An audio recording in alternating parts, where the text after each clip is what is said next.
What do you mean sideways?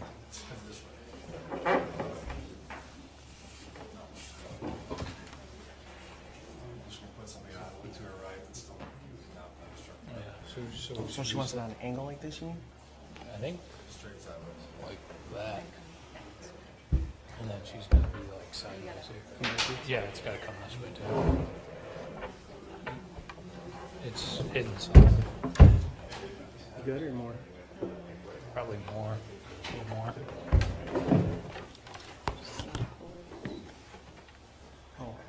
That thing's spinning there.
Your Honor, calling People versus James Crumbley, case number 22279-989 FE.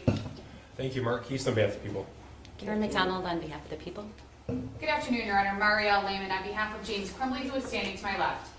Good afternoon, Mr. Crumbley. Can you hear us? Yes, I can. Thank you, Your Honor. All right.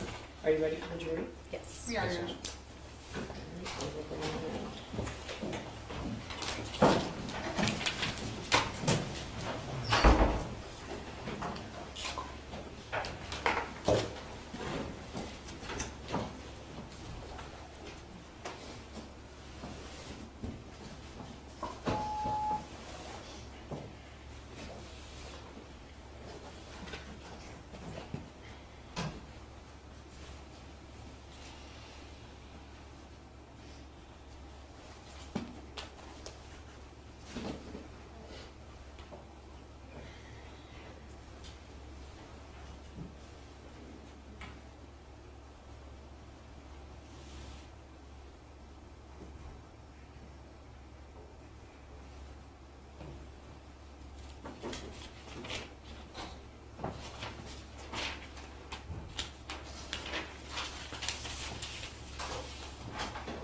All rise for the jury.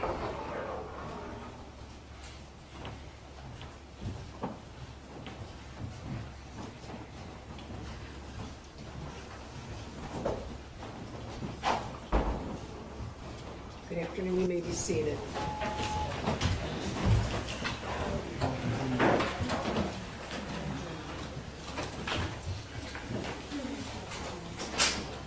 Ladies and gentlemen, the witness testimony and the evidence portion of this trial have been completed. We will now hear the closing arguments. Much like the opening statements, these are not evidence. They're only how each side sees the case. Because the prosecutor has the burden of proof, they also have a right to rebuttal. You also will have a copy of the jury instructions at the end of the trial and when you're deliberating. Right? Prosecutor?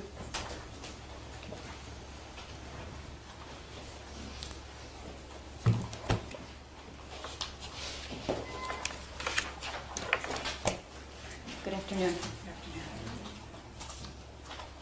On November 30th of 2021, around 1 o'clock in the afternoon, Lieutenant Tim Willis doesn't remember exactly what happened immediately upon being informed that there's a possible shooter at the Oxford High School.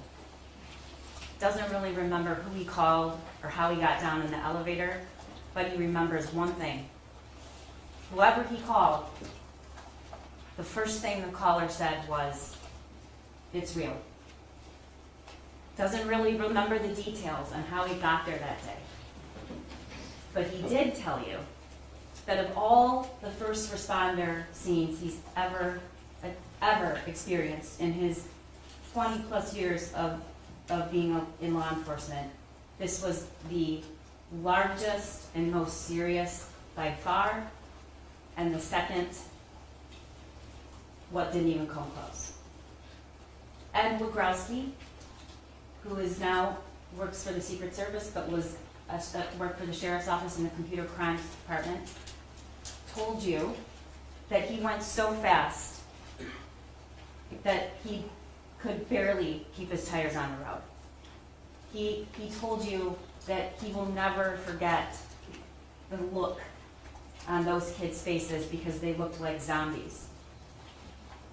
He also told you that in that moment of crisis, he will never forget the looks on the parents' faces who were waiting desperately for their kid to get off those buses.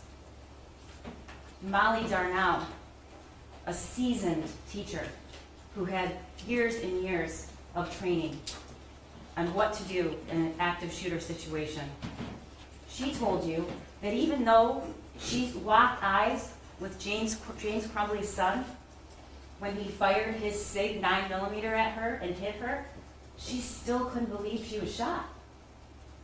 She told you that she didn't even put it together when she felt the warmth and burning on her arm. She didn't even trust herself to recognize a voice she'd known for over 20 years outside the door. And you heard from Chrissy Gibson Marshall, an assistant principal who had had hours and hours of training on what to do in an active shooting situation. And what did she do? She ran towards the shooter. She ran towards the shooter. All the training, all the preparation, and she did the opposite of what she was trained to do and what she tells everybody else to do. Because she couldn't believe it. And even when she saw James Crumbley's son with that gun, she still couldn't believe it.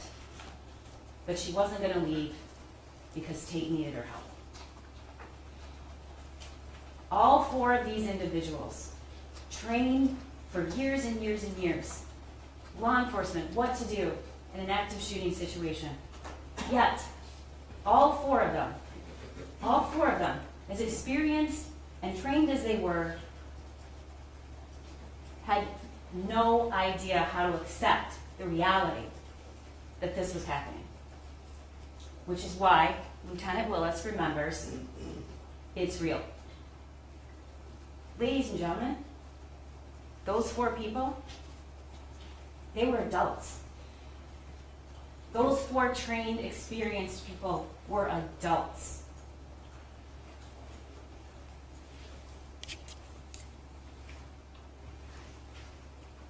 These four were children. And so were the hundreds of kids in that school. What happened that day is about the deaths of these four children and what James Crumbley did and what he didn't do. The shooter has been sentenced and prosecuted and convicted. He pulled the trigger. James Crumbley is not on trial for what his son did. James Crumbley is on trial for what he did and what he didn't do. James Crumbley had a willful disregard of a known danger it caused the death of 4 students in Oxford High School on November 30th, 2021. Hannah, Madison, Tate, and Justin.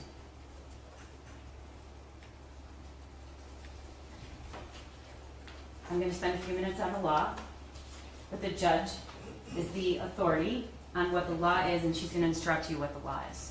He's charged with 2 counts of involuntary manslaughter under 2 alternative theories. You don't have to find both.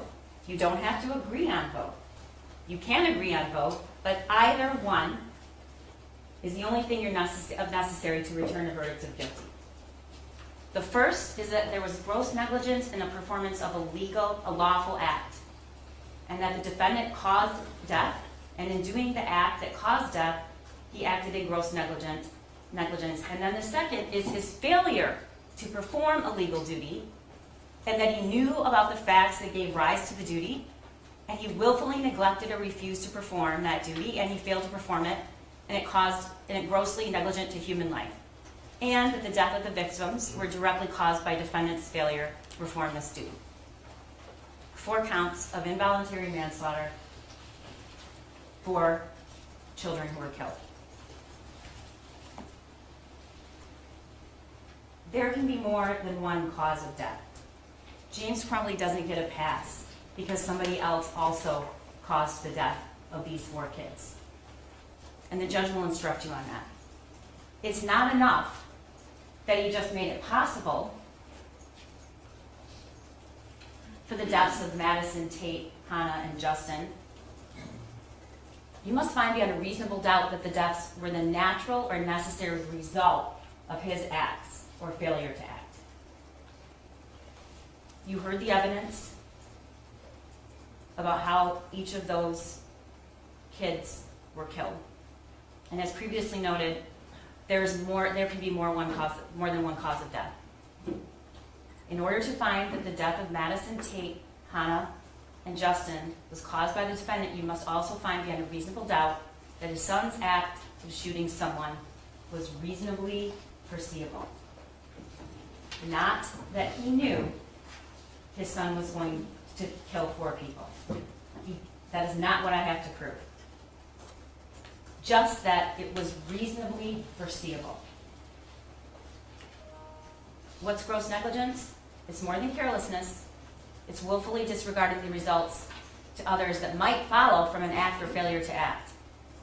And in order to find that, you have to find that the defendant was grossly negligent, and you must find each of the following three things beyond a reasonable doubt. First, that he knew of the danger to another. That is, he knew there was a situation that required him to take ordinary care to avoid injuring someone else. Second, that he could have avoided injuring another by using ordinary care. And third, that the defendant failed to use ordinary care to prevent injuring another one to a reasonable person. A reasonable person. And it must be apparent that the result was likely to be serious injury. In Michigan, a parent has a legal duty to exercise reasonable care to prevent the minor child from intentionally harming others or prevent the minor child from conducting themselves in a way that creates unreasonable risk of harm to others if the parent knows that they have the ability to control their minor child and knows of the necessity and opportunity for exercising such control. Even before we had safe storage, there was always a legal duty that existed. That newly passed law has no bearing on your legal duty that, as a parent, that you've always had. I said this before, there are two theories, two different ways to prove the same crime.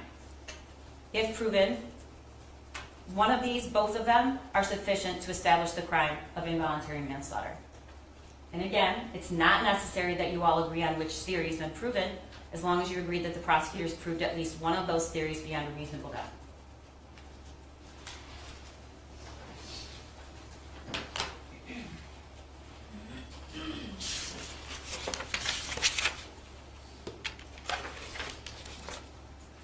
I want to stop before I talk about the evidence briefly. I want to know that everyone appreciates how much care and patience you've taken in listening. It's clear and it's obvious, and I thank you for doing that. There are people, though, who think that the prosecutor's job is just to convict people. And that's just not true. It's our job to present you with the facts and tell the truth and to be advocates, and telling the truth sometimes involves showing you things no one wants to see. Sometimes our job requires to produce evidence and testimony and pictures and images that we don't want to show you and no one wants to see them. But that's our job. That's my job. And it's not our job to sanitize, even though that would be easier. It's my job, and it's Mr. Keith's job, to present all the evidence to you and explain why we think the defendant is guilty beyond a reasonable doubt. Mark Keith told you when this trial started that any number of tragically small efforts could have saved the lives of 4 kids. That it was foreseeable and it was preventable. And the evidence presented in the last 5 days has proven that, ladies and gentlemen. James Crumbley was presented with the easiest, most glaring opportunities to prevent the deaths of these 4 students. And he did nothing. He did nothing. He did nothing over and over and over again. And the evidence shows that. This case is not about holding James Crumbley responsible for what his son did. Again, if he knew exactly what his son was going to do, he'd be charged with murder.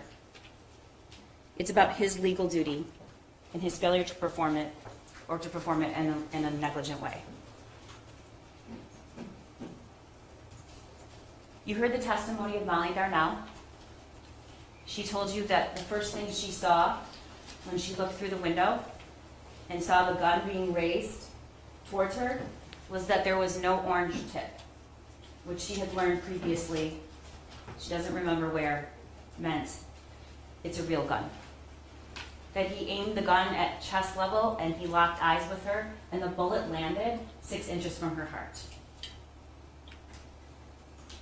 Ed Wagrowski, who was a member of the Computer Crimes Unit in the Oakland County Sheriff's Office. He told you about what forensic evaluation of cell phone analysis is. He was qualified as an expert. He described his involvement and observations at the school that day. And he told you that he doesn't really respond to incidents like this. He was in computer crimes. No one comes into the office and says you have to respond to a critical incident, except that day. And you could tell that that had a great emotional impact on him. He watched hours and hours and hours of videos and images of that school that day to put together the evidence that we were able to present to you today and through the past 5 days. He reviewed all of it and he described and then showed you the path and the camera angles of the shooter's path through the school that day. He also presented the messages between Jennifer and James Crumbley and the messages between their son and his friend. He told you that there were over 20,000 text messages between the shooter and that one friend he had. He also told you in 1 year there were only 65 text messages sent between James Crumbley and his father. James Crumbley, who had either worked at home, was in between jobs, or had DoorDash. James Crumbley, who was the person he dropped his son at school every single morning. He told you that the image of the gun that the shooter shared with his dad was deleted. We played the voicemail from the school on November 29th from Pam Fine, talking about his son searching bullets. He presented evidence that he was aware of that because Jennifer told him about it. She texted, "Did he tell you about what happened at school?" James responded, "Yes." He shared with you the defendant's communications on November 30th of 2021. And important to note, he was able to show you exactly the path that he took. Because of the cell phone data, some of you were probably surprised and a little concerned about how much somebody can actually know what you're doing, but it's a lot. And we know exactly where he was, what he did, who he talked to, and so we could trace his steps, which turns out to be some of the most critical evidence in this trial. He showed you through the DoorDash search warrant returns the locations of what James Crumbley was doing from the moment he left the school that morning until the moment he called 911. And only after he learned that there was an active shooter at the school did James Crumbley go home and look for the gun. Even though from 11 o'clock to 1 o'clock, he had 4 DoorDash pickups and passed his house many times. He was within minutes, many times. And you heard the 911 call by James Crumbley about 14 minutes after he arrived home and discovered that the gun was missing. Bob could tell us, he testified, and we showed you images of the hallway in that school when he processed the scene. And you saw pictures of that. And he told you that a total of 50 fired and unfired cartridges were recovered. And that the shooter fired 32 rounds and 18 were unfired. And we know where he got those 50. You saw that. It's when he pointed them out across the counter when he's with his mom standing a little bit behind her and said, 2. And you also know that James Crumbley knew that. Because when he was at the substation and they asked about where this gun was, who owns the gun, where's the ammo, he described it as he bought 2 boxes, referring to his son. Bob Catellis told you that those are rods placed in where bullet holes have penetrated that glass. And as you can see, and you saw other images, this was somebody who knew how to use a firearm. And Special Agent Brandon told you that's immediately what he observed. Those are shots, if landing on a human being, would kill them. Cammie Batt explained in detail what her requirement is and what she did that day, and that she knew James Crumbley because in June he came in and he bought 2 more guns, one for himself, which the evidence showed, because he told Jennifer how much did your gun cost? It was $300, and then there was another gun, which was his son's, the Derringer, and you saw the Derringer. She told you that she also sold him the 9mm on the 26th, that his son was present with him. He stated he's had his eye on that gun. She told you that they sell a locking mechanism with each gun they sell, that he was provided the trigger lock statement, and that there was a cable lock with the Sig Sauer when he bought it, and it was provided to him, and the ATF pamphlet solely in existence to just warn people, once again, the dangers of firearms with minors. And she told you that regardless of what kind of mechanism they provide, they always try to provide a tool with anyone who purchases a firearm to make it safe.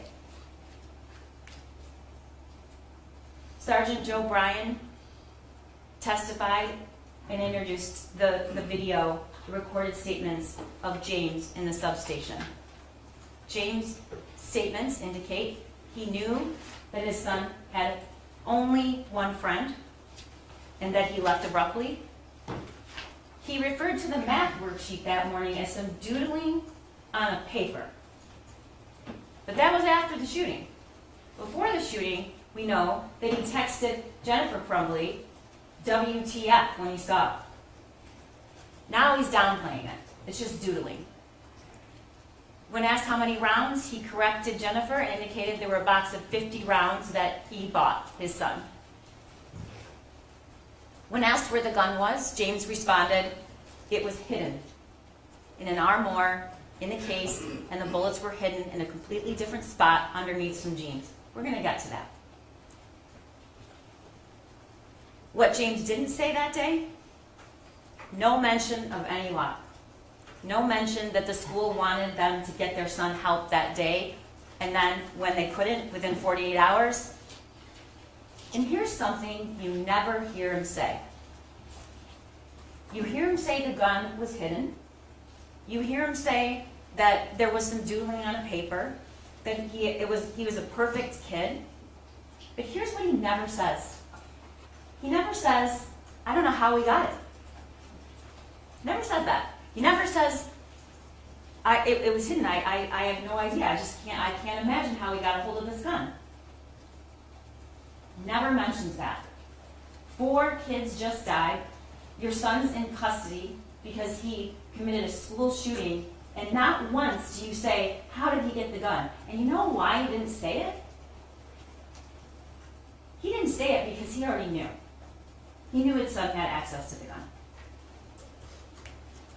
Christy Gibson Marshall, as we just talked about, heard gunshots, saw kids running in a way that wasn't normal, went towards the shooting, identified and spoke to James Crumbley's son, and you saw that video, how she just stood there.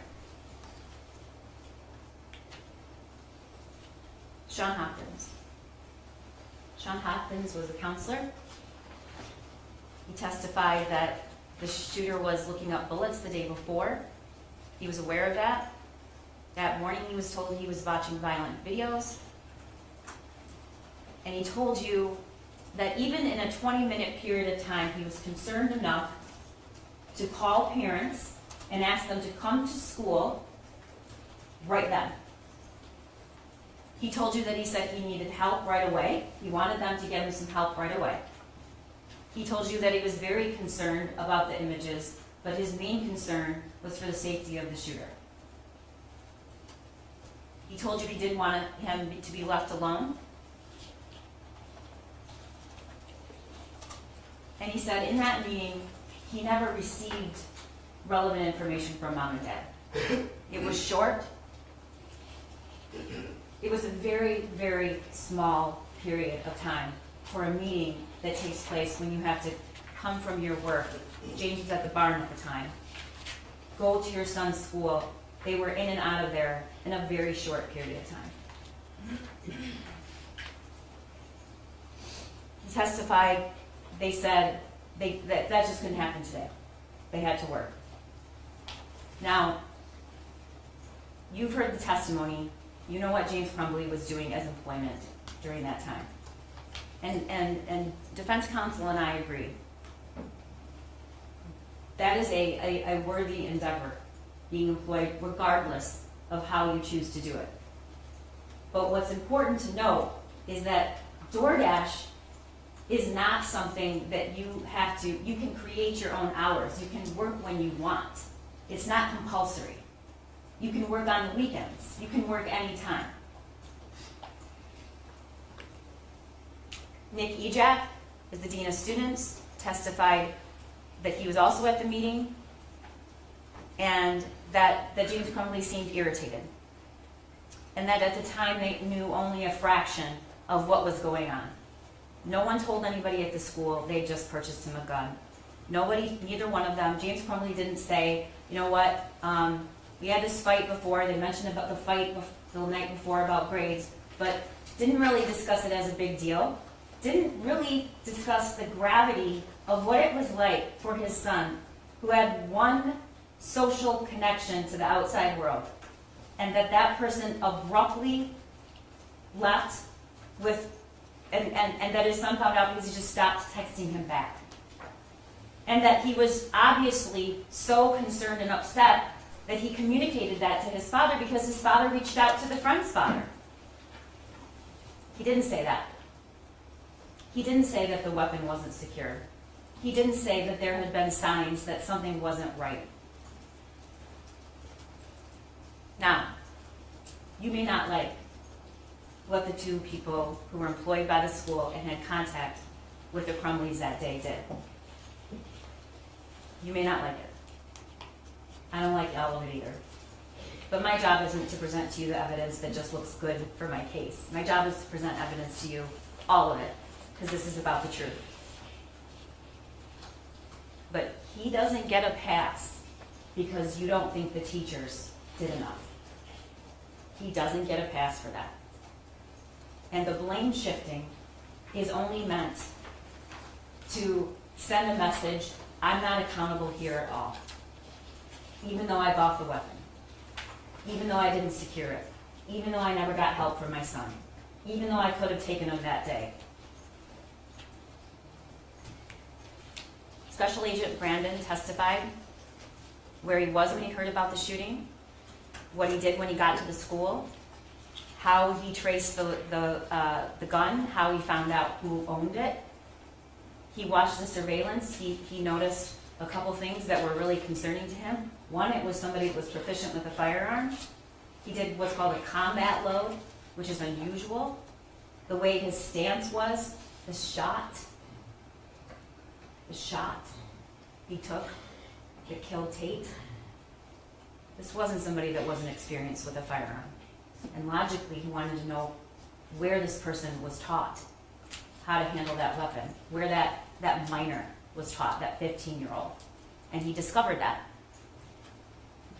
He testified that the cable lock that was seen in pictures was sold with the SIG, and it was the cable lock that was seen in the photos.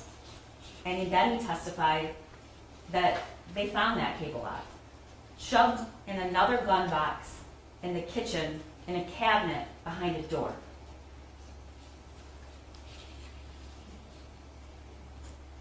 You also heard him tell you that the minute he looked at that drawing, he instantly noticed the gun.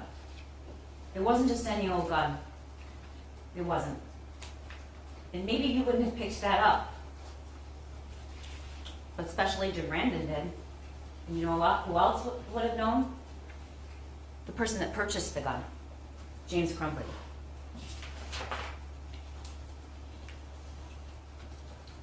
Detective Stoyak talked to you about the search. You saw pictures of the search and the house. You saw where the gun box and the ammo box were when they searched the house. It was on their bed. You also saw a map and learned a pretty small house. Pretty small. You learned he had 2 bedrooms.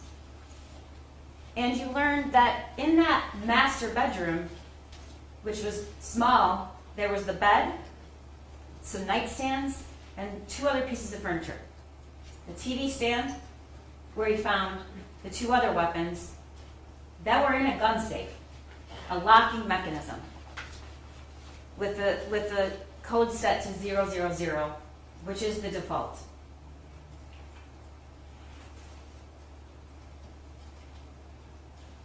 Detective Stoyak already and told you what others did. He never, ever, ever said that SIG was locked. He said it was hidden. David Hendrick is in charge of the fugitive apprehension team. You learned what that is from 2 law enforcement officials. You learned that on the day the defendants were charged, they left a hotel in Auburn Hills, local, and drove all the way to Detroit in a building that is meant for businesses, not retail. People don't sleep there. And you heard what it was like when he arrived on the scene, when they were searching for James Crumbley and his wife. You heard through the body cam of the Detroit officer, and you heard from Officer Hendrick, and you heard from Luke Kirtley that it was extremely loud. There were dozens and dozens and dozens of law enforcement, and most of them SWAT. Luke Kirtley told you about how James Crumbley was discovered that night. And the only reason he knew it is because it was all over social media with the description, the license plate, and picture of James Crumbley and Jennifer Crumbley. Why? Because they were charged. And even before they were charged, there was a lot of speculation about them being charged. Luke told you about what that building looks like, what it's for, who's normally there at night, not many people, that he shares a wall with that studio that they were found in, that mattress they pulled in was out in the hallway. He again told you how loud and that it would have been impossible if he was in his unit not to hear that. Officer David Metzke told you that there were tons of officers, multiple agencies, and that they took a 35-pound steel ram to bypass multiple doors, and they used it, and it was loud. I think he testified we have the bigger guys do that.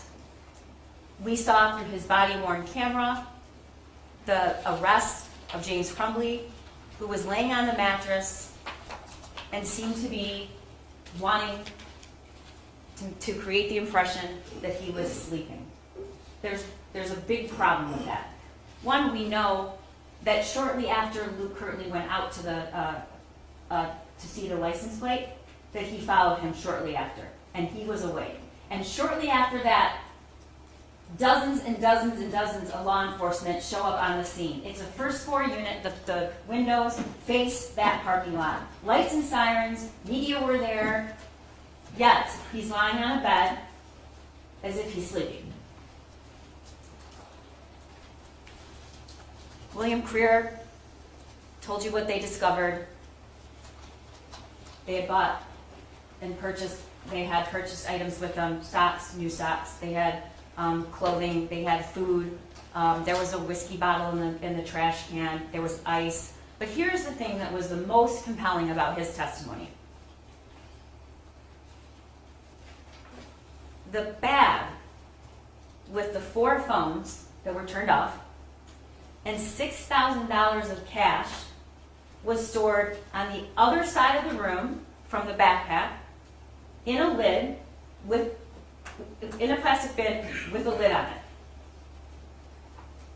That is strong circumstantial evidence, which is used in this country every day to convict people, that was placed there in hopes that no one was going to find it. $6,000 cash, 4 cell phones turned off, which is odd if you're really trying to get up in the morning and go somewhere, and the alarm was set on one of those phones, but they were off. But what did Ed Wogrowski tell you? He told you that you can't track a phone if it's off. You can't track it. You all learned, if you've learned nothing else, turn your phone off if you don't want to be tracked, because there's all sorts of ways. Lieutenant Willis testified. He showed you the bank records showing what they did when they found out that their son was charged and when there was talk of them being charged. He talked to you about the scene at Oxford High School. And it was a really detailed description of what it was like in that school that day. Because hundreds and hundreds of law enforcement officials went to that school, some miles away. No one asked them to. They just drove there from all different parts. And so it was Tim Willis's job to take all of those people who wanted to help and give them something to do and get the scene processed and start building a case. And answering questions, which is really what an investigation is about, way before you get to a prosecutor. Because sometimes you never get to the prosecutor. Your job is to go where the evidence leads you. And there were things about this case from the very beginning that just seemed like questions that needed to be answered.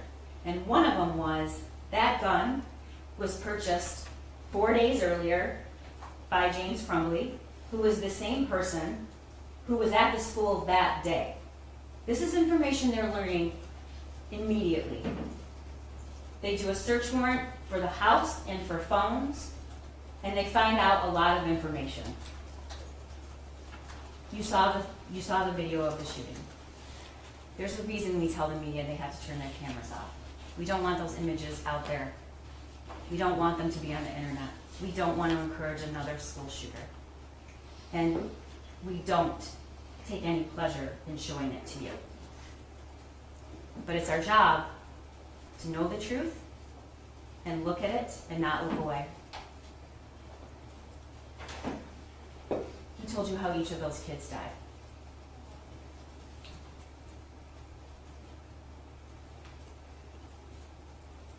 Hannah was hit immediately after he left the bathroom.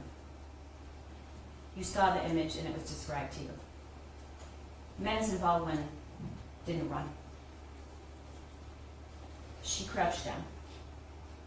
There was a door 4 feet from her. And she put her hands over her head. And he walked right up to her and he shot her at close range in the head. Tate was shot. I talked about that shot he took as he was coming in the door. He had his headphones on. He didn't even know what was going on.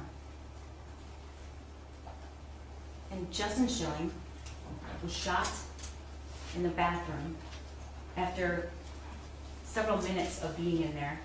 It wasn't immediately. Shooter went into the bathroom, stayed there. Justin knew the shooter was there. And there was another student in there as well. You saw him running, Keegan. And he ran after James Crumbley's son shot Justin Schilling, execution style.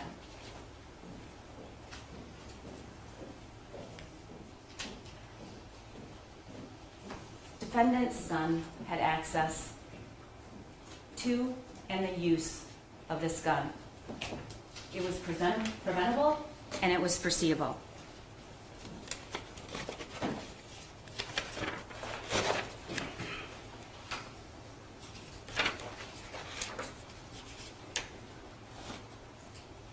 You heard during jury selection, and you heard during opening, and if my prediction is you're going to hear it again, that this could be you. This could be any of us. This is what defense, this is their defense.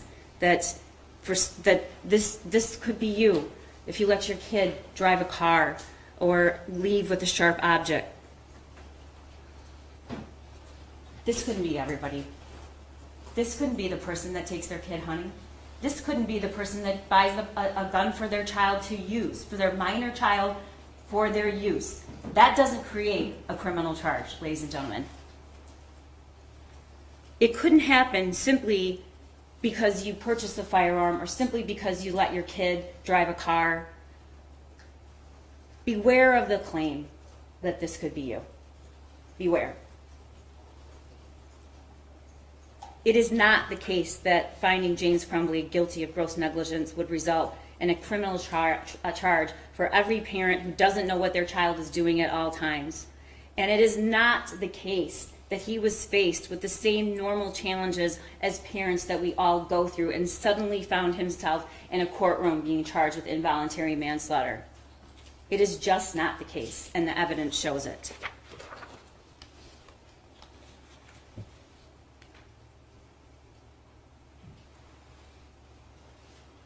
In June, the Derringer and the Caltech were purchased by James Crumbley. We know that Caltech was left out, unsecured, with ammo. Why do we know that? You saw that picture and video and the one he sent to his friend, and you saw the text that accompanied. But before we get to that, this is an image from the video that you saw. It was 12:30 at night. That is his cat, Dexter. That is the shooter's cat. That magazine is loaded, and it was shoved on a table to load it, not a proper or safe way to handle a firearm. And there is a round in the chamber, and the safety is off because red means dead. And Special Agent Brandon told you that.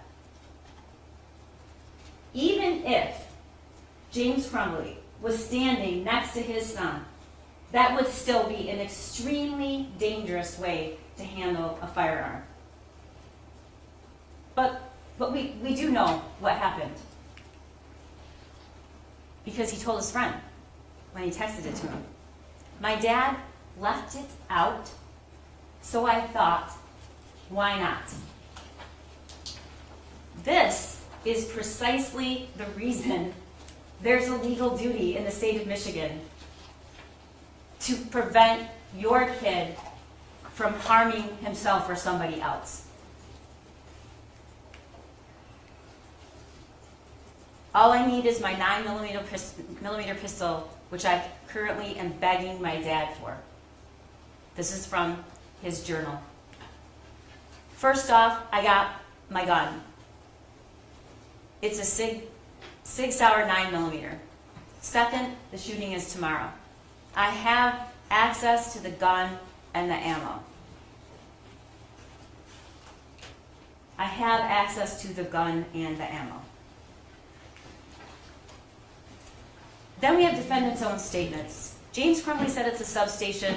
James responded when it asked where the gun was. It was hidden in our armoire in the case, and the bullets were hidden in a completely different spot underneath some jeans. Here's what he doesn't say.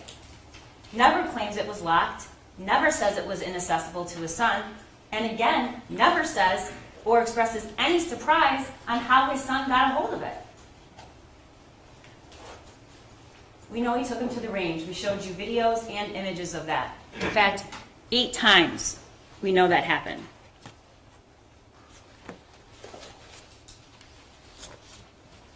We know that throughout June, July, August, September, October, by November, when he begged his dad for the 9mm, and he actually did buy it for him, Now he's at the point where he can instruct other people.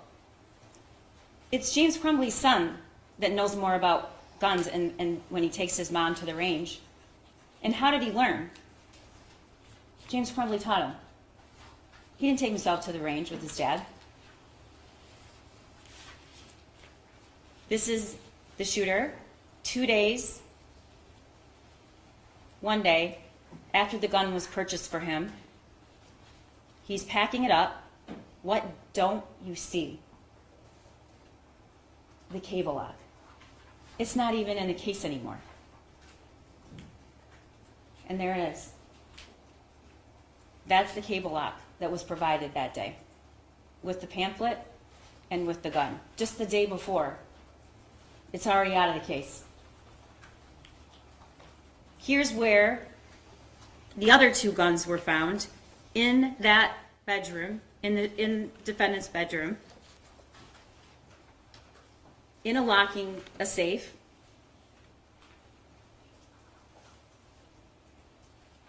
In the TV stand.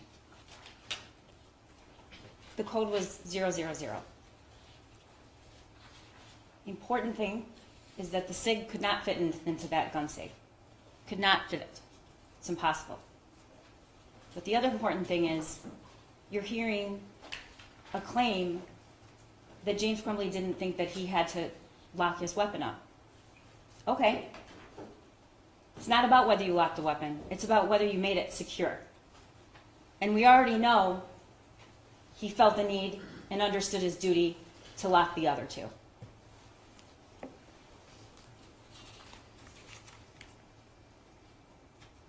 Special Agent Brandon read to you the lines, if he had opened it up, if he had read it, if he had believed it, those deaths could have been prevented. If he had just read it and just did the simplest of things. This is the crime scene. There were 32 shots fired that day by James Crumbley's son. How do we know this was foreseeable? The shooter says in his journal, "I have zero help for my mental problems, and it's causing me to shoot up the fucking school." You heard a lot during jury selection and opening about kids exaggerate to their friends. This is his journal. He's not sending it to a friend. He's expressing his state, which was desperate because he needed help. I want help, but my parents don't listen to me, so I can't get any help.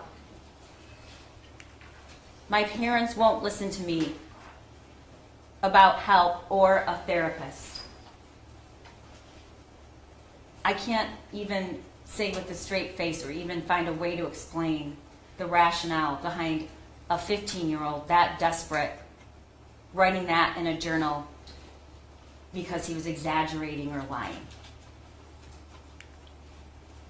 We have the text between James Crumbley's son and his friend about exactly what he wrote about in the journal. He hears people talking to someone in the distance.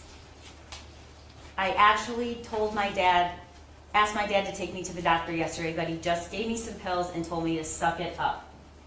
Again, teenagers exaggerating to make themselves look better, to impress. None of these text messages to his friend make him look better. None of them make him look impressive. They just make him look desperate and sad and wanting help. I'm having bad insomnia and paranoia. I need help. I was thinking I could call 911 so I could go to the hospital. This was in April. But then my parents would be really pissed. I'm going to ask my parents to go to the doctors tomorrow or Tuesday again. But this time I'm going to tell them about the voices. And then on April 5th, like I am mentally and physically dying. What did James Crumbley know? He knew the family dog had died. A grandmother had just died. His son's only friend, the one person he had any social contact with, abruptly leaving, can't even text him. Knew his son was completely isolated, knew he had looked up bullets the day before, knew he was upset the night before, knew he had been watching videos that morning, violent videos, and then he sees that drawing. He sees that drawing that morning when he goes to the school, and what does it say? It says, "Help me." How many times does this kid have to say it? He says it in his journal, he says it to his friend, and what is he saying? I asked my parents, I asked my dad. And then if that isn't enough, he writes the words, "Help me," on a piece of paper. And his parents, James Crumbley, is called to the school to see it. And what does he say? He says, "We got to go to work." He describes his son as a perfect kid, never gets in trouble. Well, you know, if you have a perfect kid that never gets in trouble, being called to the school abruptly that day and asked to come and saying your kid needs help is about 100 out of a 10 in terms of how troubling it is for a parent, if it's that unusual. He knows his son is proficient with guns because 4 days earlier he purchased that weapon for him. This is James Crumbley's son on the morning of the shooting, November 30th, being dropped off, like every day, by James Crumbley. And here's the worksheet. The thoughts won't stop. Help me. You have a picture of someone bleeding with bullet holes. You have a picture of the exact gun. It says blood everywhere. My life is useless. The world is dead.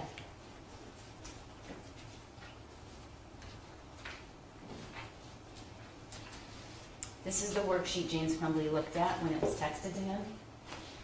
This is the worksheet he sat and looked at when he sat in that counselor's office. Those are the words he was reading when his wife said, "We can't do that today. We have to work."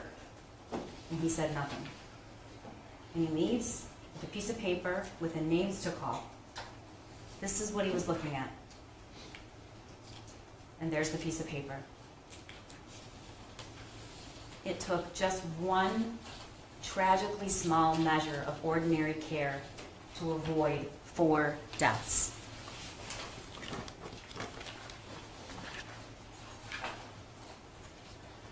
James Crumbley failed to use ordinary care, which could have prevented the death of these 4 kids. Didn't stop at home to check to see where that gun was. Even though you can't take him, which we know he could have. He could have driven around with them. He could have not done any DoorDash round until Jennifer comes back from work. He could have gone to see where that gun was. We know that in his DoorDashing, he was minutes away from 11 o'clock to 1 o'clock. He didn't search or ask to see the backpack, never thought then to say, "Hey, can I talk to you out in the hall?" or "Hey, where's that gun?" Didn't ask his son where that gun was, didn't check the journal, despite acknowledging he had one, didn't lock and secure ammunition, didn't lock or secure the gun, didn't take his son home, didn't take him to get this care that a counselor's telling you he needs, didn't say, "We bought him a gun 4 days ago as an early Christmas present," and didn't tell the school much relevant information at all, and Sean Hopkins told you that. He also didn't disclose any of the instances that you were shown throughout this trial. That there was a message in March about him doing something stupid. Jennifer Crumbley was concerned about it. James was always home. Is he home yet? Is he home yet? Is he home yet? Leave me alone, I have to work. He's fine, is what he says. The incident about giving him melatonin and him being worked up, didn't tell him that he'd asked him for help and asked to go to the doctor, told him to suck it up. Didn't say about the friend and how it was his only person he ever had any social contact with, that there were multiple guns in the home, that he was begging for a 9mm. James Crumbley never even shot that gun. He didn't fire it once. He had it, he purchased it on Friday. On Saturday, he was gone all day doing DoorDash. On Sunday, he was gone all day doing DoorDash. in that he wants you to believe he had this secure hiding spot. What, it was a hiding spot for one day? We know it wasn't there on Saturday. We have the shooter taking pictures of it. And we know the cable lock isn't around. And we know Jennifer leaves. He's alone with his gun. Didn't say that it was identical to the one in the drawing. Didn't say he bought 50 rounds to take home. Expensive rounds to use at a range. This is the DoorDash information from 11 o'clock to 1 o'clock and all of the times he passed that house. He was within minutes. We know that he was absolutely concerned about this worksheet until after the shooting in the substation where he says it was doodling. We also know that not once on any of his devices did we find any searches or information he was trying to get about firearm safety or how to make sure a minor doesn't get a hold of it, laws, any of it, until after the shooting. We know that at 10:37 he arrives at school. His son leaves at 10:52. They're gone by 10:53. At 11, he logs on to DoorDash. He completes 4 orders. He tells us in the 911 call and at the substation, he saw cop cars. We know that 12:51, the shooting starts, and we start to see students and parents, we heard, arrive at the Meijer. They're being told by dispatch that's where their unification time is. James drops off his last order at 1:01. The email comes out from the school at 1:09. At 1:11, James is in the Meijer parking lot. It's unclear exactly why. He calls his wife for 57 seconds. The call lasts 57 seconds. He's on the phone with her for 10 minutes and 19 seconds. He gets home at 1:20. During that call, she texts her boss, the gun is gone and so are the bullets. So we know that by 1:23, both of them had knowledge about that. He calls her again, 1:30 to 1:33, another 3 minutes. And finally, calls 911 at 1:34.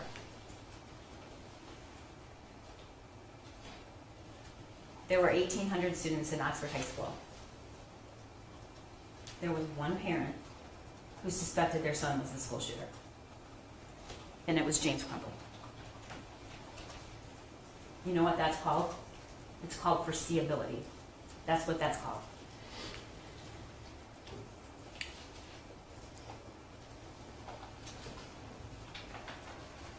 What's the location of your emergency? Okay, I'm not really sure. I'm at my house. There's an active shooter situation going on at the high school. My son goes to high school. I have a missing gun at my house. I need an officer to come to my house right away, please. Okay, I'm not going to be able to send anybody to your house right now. So they're on the active shooter situation right now. I understand that. There's a missing gun there. I have a missing gun, and my son is at the school, and we had to go meet with the counselor this morning because of something that he wrote on a test paper, and then I was down and I saw a whole bunch of cops going somewhere, and I made sure that I wanted to get to the hospital, see someone going to the high school, and then somebody told me that there was an active shooter, and then I raced home just to find out. Okay, and I think my son took the gun. I don't know. I don't know what's going on. He's really freaking out. My son's name is Ethan Crumbley. Crumbley. All right, sir, I'm going to put you on hold for just 1 second, okay? After Dr. Cookman come in and see if I can do anything for you, okay? We're just on hold. Thank you. Okay, good.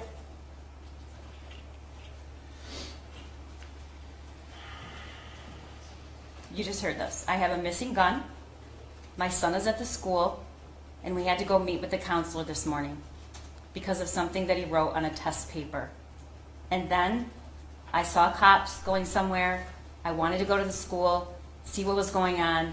I heard about the active shooter, and I raced home just to find out.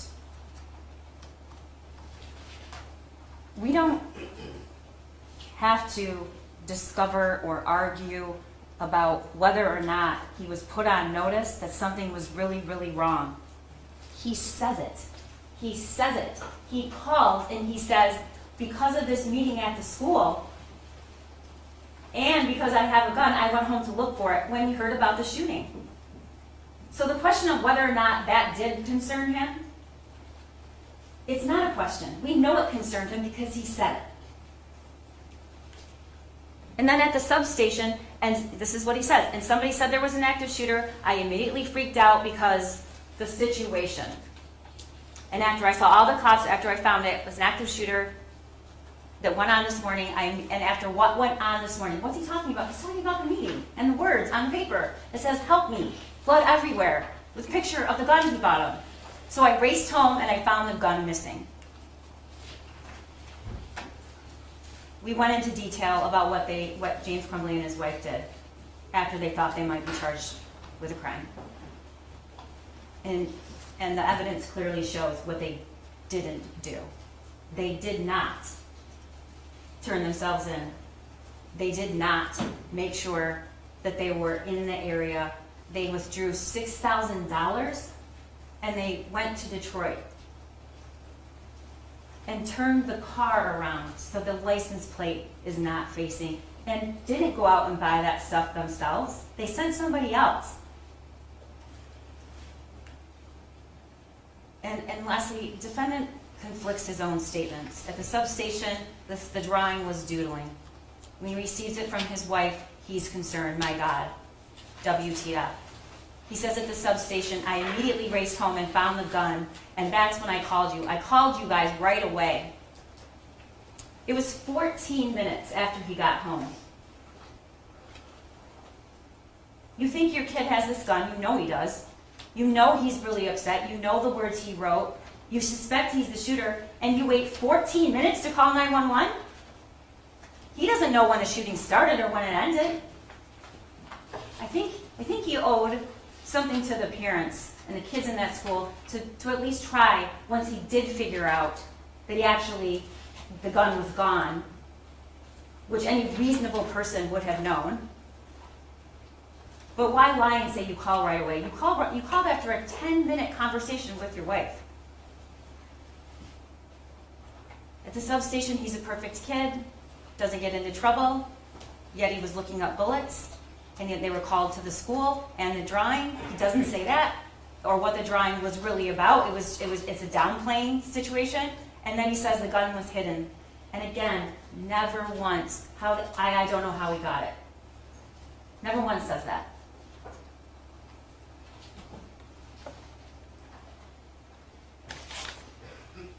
James Crumbley had concerns that day. He knew something was wrong.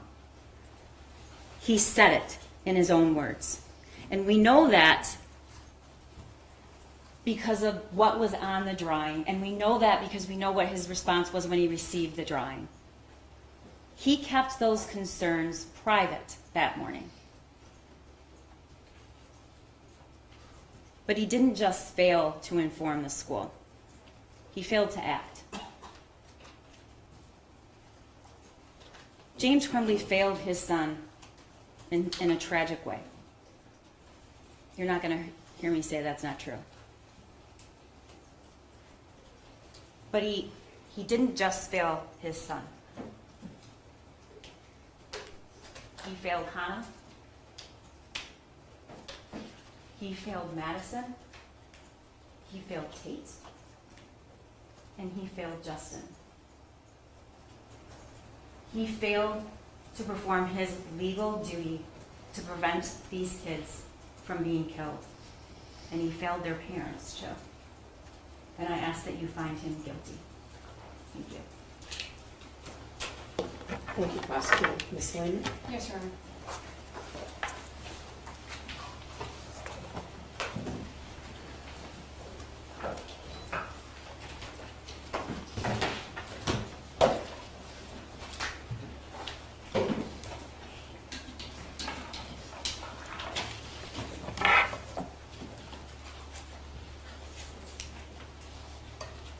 There were a variety of emotions following the shooting on November 30th of 2021 at Oxford High School. Terror, anger, and devastation. There's an epidemic of mass shootings in our country. School shootings in particular have devastated our communities. There have been social and political groups formed to address these issues, but so far they've been unable to do so. However, on December 3rd of 2021, the parents of a school shooter were charged with involuntary manslaughter for the first time. When we started this trial, I said that the events of November 30th of 2021 undeniably changed people's lives in ways that most of us will never understand. We know that 4 children were killed, multiple families were devastated, and communities were terrorized. And ladies and gentlemen, James Crumbley and I do not dispute any of that. We heard from people who were at Oxford High School on November 30th of 2021. We not only heard what they had to say, we saw the impact that that day had on them. Multiple people told you what that day was like. They told you what they felt, they told you what they saw, and they told you what they experienced.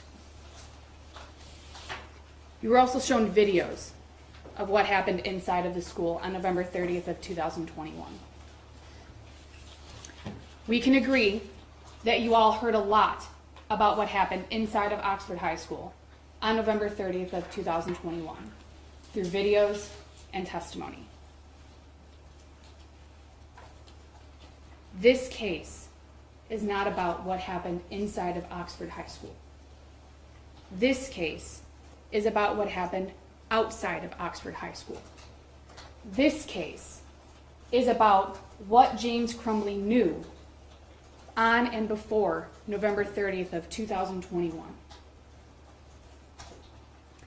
James Crumbley was charged on December 3rd, 2021 for the deaths of Hannah St. Juliana, Madison Baldwin, Tate Meir, and Justin Schilling.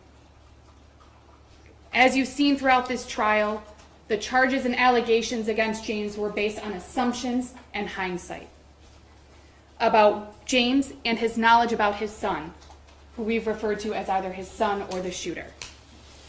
The prosecution is asking you to second guess the decisions made by James Crumbley on November 30th of 2021 and before those days. And as Sean Hopkins told you, it's easy to look at things in hindsight. But we aren't here to look at things in hindsight. We are here to look at what James Crumbley knew prior to and on November 30th of 2021 before the shooting began.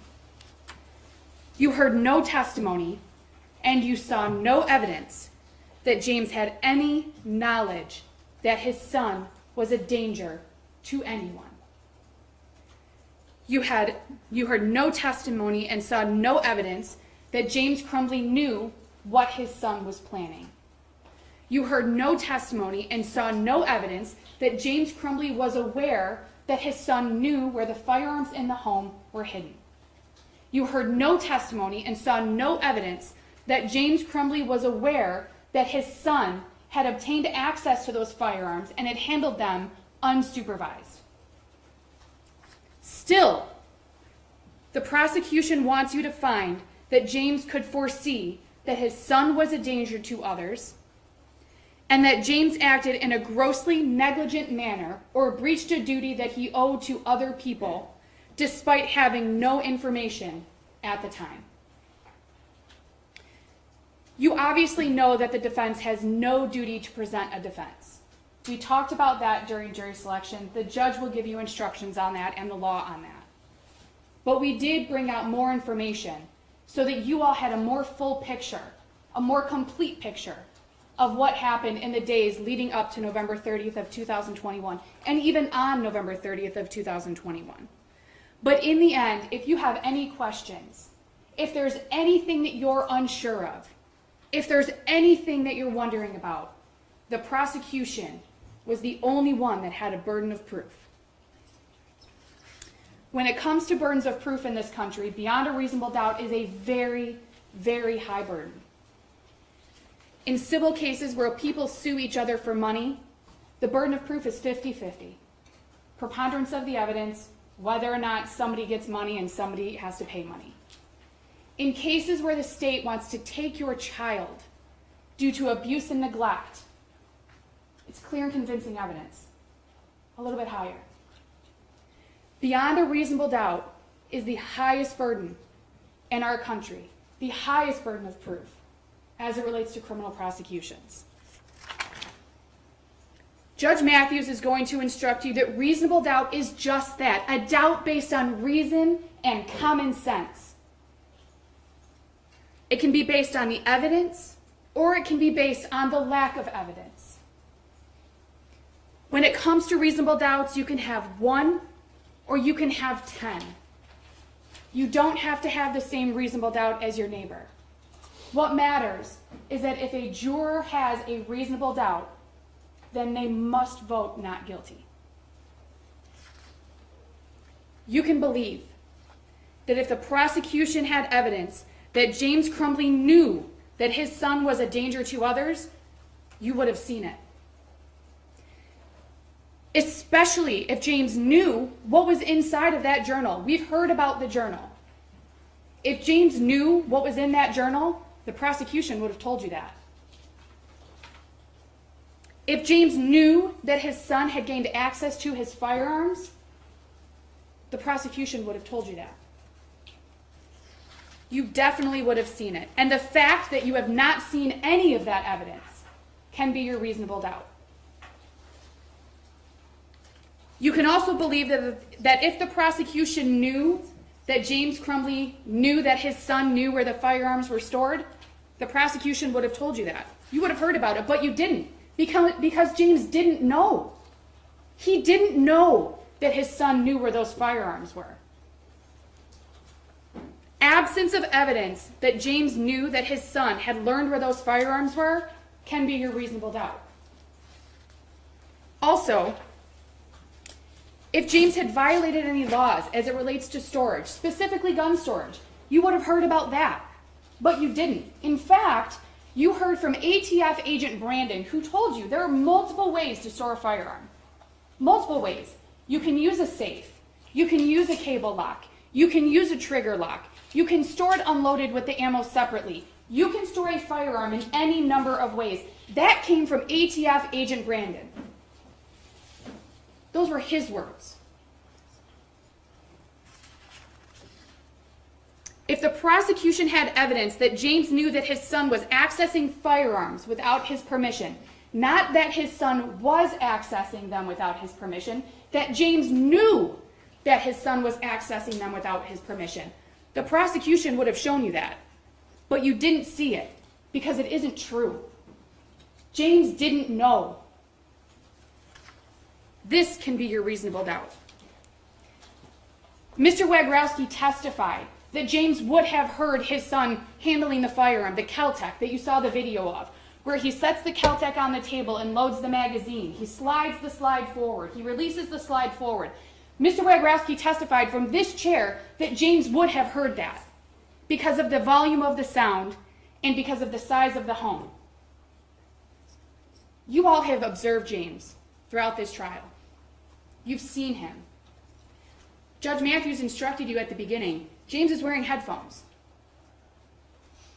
James is hard of hearing. He needs a hearing-assisted device to hear, even in this courtroom. And if you watched, there were points where he had to push the headphones into his ears so he could hear better because he still couldn't hear well enough. Your Honor, I hate objecting in a closing, but that is not evidence, and her client didn't testify, and so it's just not evidence what he was doing, and it's just not. And his headphones are not evidence. There's evidence that he needs a hearing device, as I explained to you in the beginning of the trial why he was wearing those headphones. Go ahead. Thank you, Your Honor. Mr. Wagrowski also testified that he could not indicate and could not say with certainty where James was at the time that his son made that video. He knew that James was likely at the home. He didn't know if he was outside in the very large backyard that Detective Stoyak told you about. He didn't know if he was in the home. He didn't know if he was standing next to him. He didn't know if he was standing outside. He didn't know if he was in another room. He didn't know if he was sleeping. Mr. Wagarowski couldn't tell you what was going on, other than James Crumbley's son handling that firearm. Was it unsupervised? We don't know. Was it supervised? We don't know. We don't know. So any statement by Mr. Wagarowski that James had to have heard that is an assumption. It's not based on fact, and it's not based on evidence. If the prosecution had evidence that James was concerned about his son's mental stability, or if his son had asked him for mental health treatment and it was denied by James, you would have seen that. Not a statement by his son to a friend or a writing in a journal, a statement by James that he acknowledges that his son was having issues, that his son was having a hard time, that his son needed help. None of you saw that. None of you saw that because it's not true. James had no idea that his son was having a hard time. Instead, you saw texts between James's son and his friend in April of 2021, where his son says he's going to tell his parents about the issues he's having. You also heard testimony from James's sister, who said she saw him within a day or two, maybe 3 days, of those texts being sent to his friend in Florida after their mother passed away. James and his sister's mother passed away. She spent a week or a week and a half and saw them, saw James and his son, and saw no concerns. Not worried, didn't hear anything, didn't see anything, wasn't made aware of anything, no concerns.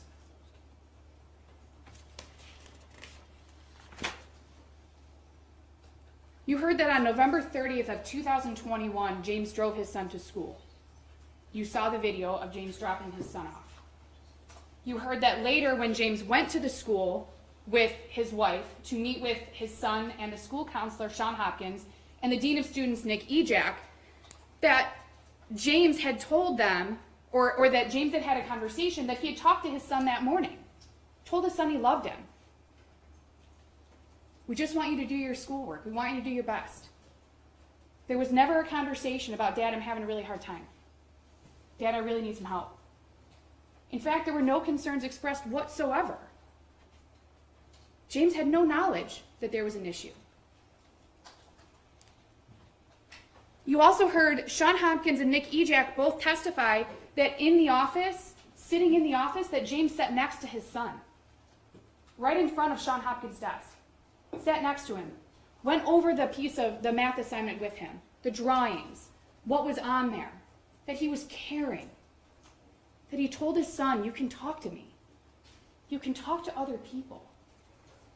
There was some reference to a journal. There was no indication that James knew what the journal looked like, whether or not his son was even writing in a journal, where it was, how often he used it. No indication at all, just that one may exist. And again, in that meeting, there were no comments, whether either before James got there or after he arrived, from James's son to the school counselor or the dean of students saying, I really want some help. I'm really having a hard time. I really need to see someone. I've been trying to talk to my parents and they haven't been listening to me, and I need you to tell them. That didn't happen. Instead, Mr. Hopkins testified that he had concerns about the level of although appropriate, the level of sadness that James's son was experiencing. Sadness associated with the losses that he'd had that year. He lost his grandmother. He lost their Great Pyrenees dog. His friend moved away. He had a hard time with COVID. He struggled with virtual school. Mr. Hopkins was concerned about the sadness and wanted James's son to see someone to ensure that it didn't get any worse. Not that he had to see someone right now. It's an emergency. He has to see someone right now. That's not what was said. In fact, if you recall Mr. Hopkins' testimony, and I believe Mr. Ejak said the same thing, that James and his wife were told that the school was going to follow up with them within 48 hours. Now, in Mr. Hopkins' head, he testified he was thinking it was going to be the next morning, but he told them 48 hours. You heard Mr. Hopkins testify that James's son said he wanted to stay in school. In fact, he even asked for his homework while sitting in the office waiting for his parents. He asked for them to go get his homework. So they went and got his backpack. They brought it back. He started working on schoolwork. His attendance wasn't bad. There's some question about whether or not he missed one or more days of school that year, but his attendance wasn't bad. His grades weren't terrible. They were average, according to Sean Hopkins. There were no concerns, even by Sean Hopkins and Nick Ejak, beyond the sadness that they saw James's son was experiencing. The absence of evidence that James knew about the struggles that his son was having can be your reasonable doubt. You heard from James himself more than once. You heard him tell the police that there weren't any issues with his son. Within an hour of the shooting at Oxford High School, James was at the police station with his wife, interviewing with law enforcement, talking to them, saying, my son was a great kid. I think he used the word perfect. That his grades were mediocre, again, although Sean Hopkins said they were average. But that he'd never had any disciplinary issues. Sean Hopkins and Nick Ejak confirmed that. They had no disciplinary history with James's son. And even if you have a question about how great of a kid James thought his son was, Christy Gibson Marshall said the same thing to you. We'll talk a little bit more about that. But Christy Gibson Marshall also said that James's son was a good kid. Christy said that her testimony was that she was standing in the hallway. She had spotted the shooter coming down the hall with a firearm, with a gun in his hand. She saw that there was an injured student in the hallway. She walked up to the student, was standing next to it. You saw the video. She's standing next to the student who's injured on the floor. The shooter gets closer and she realizes that it's James's son. And her first thought was that it couldn't be right. With a gun in his hand and an injured student in front of her, smelling cap gun, she didn't think that was right. Even in those moments. Going back to Sean Hopkins and Nick Ejak, two people who met with and talked to James's son on November 30th of 2021, at one point for over an hour without James and his wife there. They talked about a variety of topics. This was 2 hours before the shooting began. They said that based on the explanations that they were given about the drawings on the math assignment, that they weren't concerned. Kids draw violent things. Kids draw guns and bullets. That the confirmation combined with the confirmation from James and his wife about what was going on in their son's life, in combination with the explanations that they were given by James and his wife's son, that they weren't concerned. There was an explanation about interest in video game design. They looked a little bit about video game design. Sean Hopkins and Nick Ejak weren't concerned on November 30th of 2021, 2 hours before the shooting started. Both Sean Hopkins and Nick Ejak told you that guns are not uncommon in homes in Oxford. It's a hunting community. That it's not uncommon for students to handle guns in their homes or to go to the shooting range. That they knew that James's son had gone to the shooting range the weekend before with his mom and that he had access to a firearm. They didn't ask any more about this, about access to a firearm or having a firearm in the home, because they weren't concerned that James's son was a danger to anyone. They weren't concerned. Sean Hopkins and Nick Ejak testified that they had concerns related to the effects of the losses that James's son had experienced in that year. There was testimony that James's son's level of sadness was appropriate given various factors, but that it wasn't concerning. They just wanted to address it to ensure it didn't get any worse, because they'd seen sadness get worse and have issues with other students, according to Sean Hopkins' testimony. We talked about Sean Hopkins and what he said about wanting James's son to see someone within 48 hours. You also heard testimony from Sean Hopkins and Nick Ejak that they didn't believe that, or they believed that James and his wife were going to get their son help. That they had no reason to believe that they weren't going to. And if they did, they would have done things differently. If they had concerns that it had to happen right now, they would have done things differently. But they didn't. Sean Hopkins and Nick Ejak testified that they didn't ask if there were guns in the home. They didn't ask because they weren't concerned that James's son was a danger to anyone. Despite the information and the concerns that they had, they made decisions with the information that they had at the time and based on their education and training, which we can all probably agree a school counselor and a dean of students has more education and training than the average parent. And even with all of that and the experience with teenagers and what they had in front of him, they still didn't believe that there was a reason to be concerned that James's son was a danger to anyone. In fact, they didn't even feel that he was in immediate danger to himself, because if they had, they testified they would have done things differently. James worked. You heard the testimony. He left the school at approximately 10:57, and if you want, you can go back through the exhibits, and logged on to the app for DoorDash and started working within 3 minutes. The prosecution is focusing on James not going home in the time from leaving the school and when the shooting started. Why would he?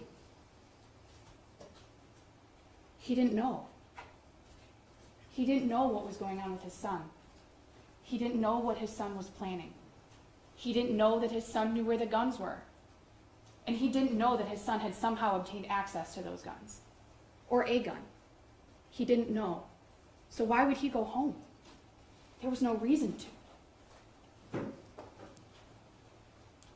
You heard about James's actions following learning of the school shooting, or following the school shooting. You heard that he went to the Meijer, which was the reunification point on Ray Road. You heard that he saw the police lights, he saw multiple police cars, he followed them. He actually tried to go to the high school first and he couldn't, so he went to the Meijer. And it was there that he learned that there was a shooting at the school, that there was an active shooter at the school. There's evidence and exhibits showing James's movements while at the Meijer. He was there for approximately 6 to 7 minutes. In that time, he texted his son. You can see that on exhibit 375. He called his son to see if his son was okay. He texted his son again. He called his wife. He talked to his wife for about a minute, and he left the school. Then he called his son 2 more times. 2 more times in less than a minute to find out if his son was okay. He talked to his wife again for about 10 minutes. You saw a text during that phone call from James's wife to one of her coworkers where she says that their son was the school shooter. Contrary to Detective Lieutenant Willis's testimony that James said his son was the school shooter, he didn't. James didn't say that. You heard the 911 call a few minutes ago. That's not what James said.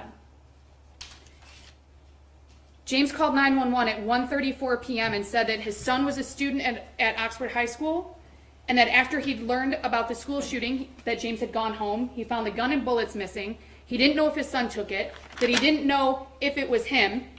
And if you recall, Nick Ejak and Sean Hopkins both testified that even during the shooting at the school, even after the meeting that morning with James's son and James and his wife, even in those moments, they did not suspect that James's son was the school shooter.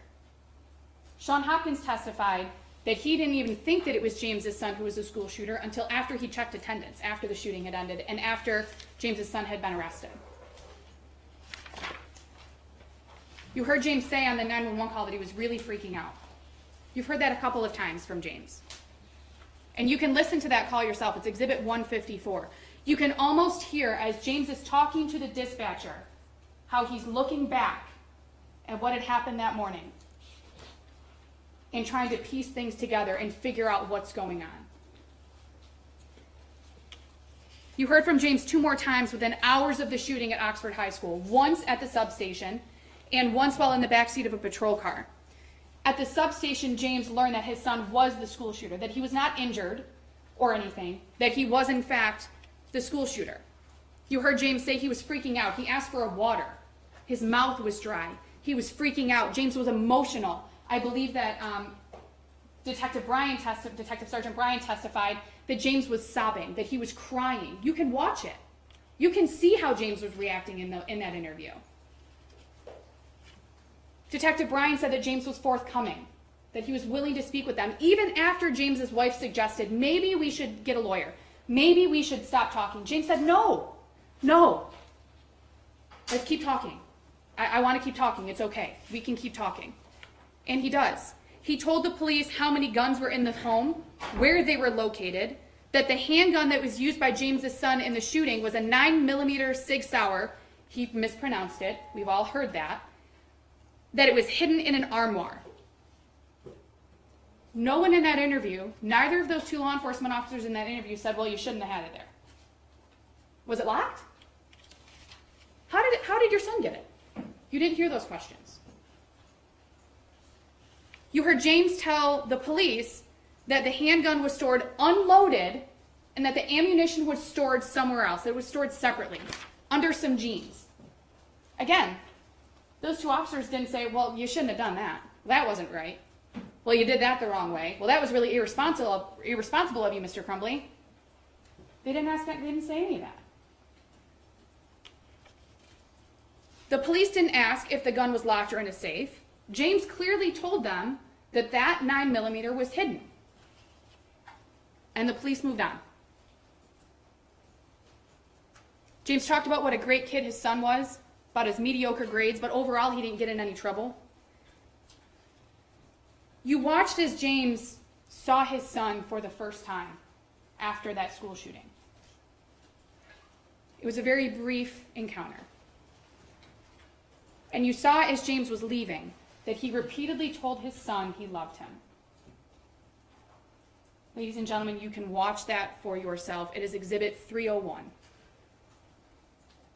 He repeatedly told his son he loved him. And then after, as he walks back into the first interview room, you can hear him audibly crying, sobbing at what was going on. And what does he say? He asks the police if he can find out where his son is going to be. And they say, yes, the court will tell you.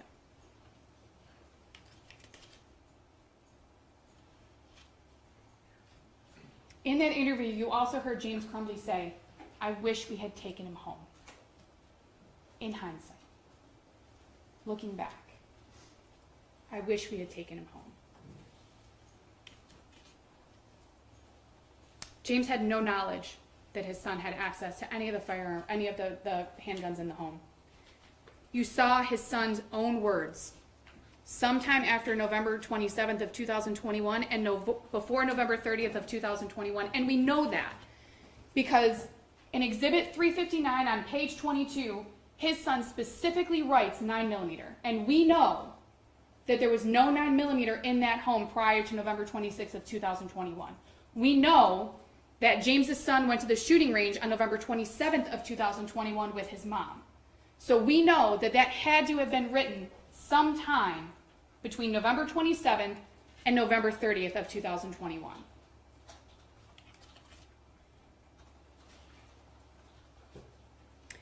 We talked quite a bit about this during jury selection. Most, if not all of you, agreed that there's a difference between having access and giving access.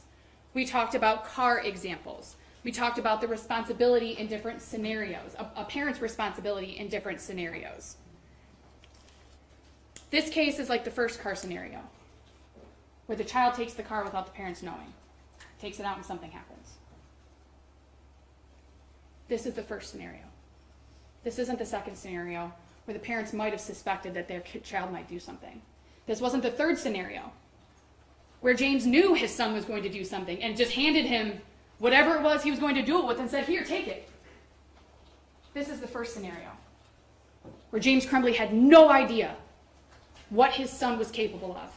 He had no idea what his son was planning, and he had absolutely no idea that his son had access to those firearms.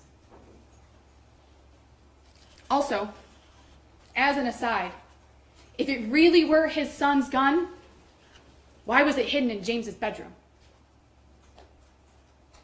If it really were, why was it hidden? Not only in the bedroom, but in a location that James's son was not aware of. Sometime before November 26th of 2021, James's son wrote this in that journal notebook that was found. Exhibit 359, page 15. We know that it was before November 26th of 2021 because of some of the other statements that are around that journal entry, which you can look at if you'd like, but they reference a 9mm and a .22 caliber. And we know that there was not a 9mm in the house before November 26th of 2021. And even here, I don't know where my dad hid it, is a reference to .22 Caltech. Even before November 26th of 2021, well before November 30th of 2021, James Crumbley's son didn't know where those firearms were. He told you he didn't, in his own words, in his own handwriting, which was verified by law enforcement.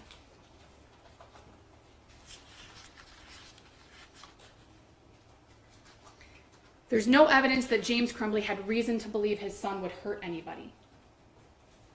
I went over this a few minutes ago. Christy Gibson Marshall's testimony was that she had known James Crumbley and his son since approximately 4th grade.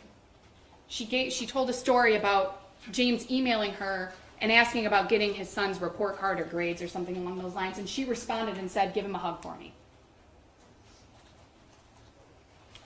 She testified about everything she saw, heard, and felt on November 30th of 2021. And as I said, she talked about seeing the shooter walking toward her with a gun in their hand. That as the shooter got closer, she recognized that it was James's son. And in those moments, she thought to herself, this can't be right. He's always been such a sweet kid. She was in such disbelief that it was his son that she even tried to talk to him. As he's walking through the school with a firearm in his hand, she is trying to talk to him because she just can't believe that James's son was the shooter. And it was when he wouldn't respond that she realized it must be him.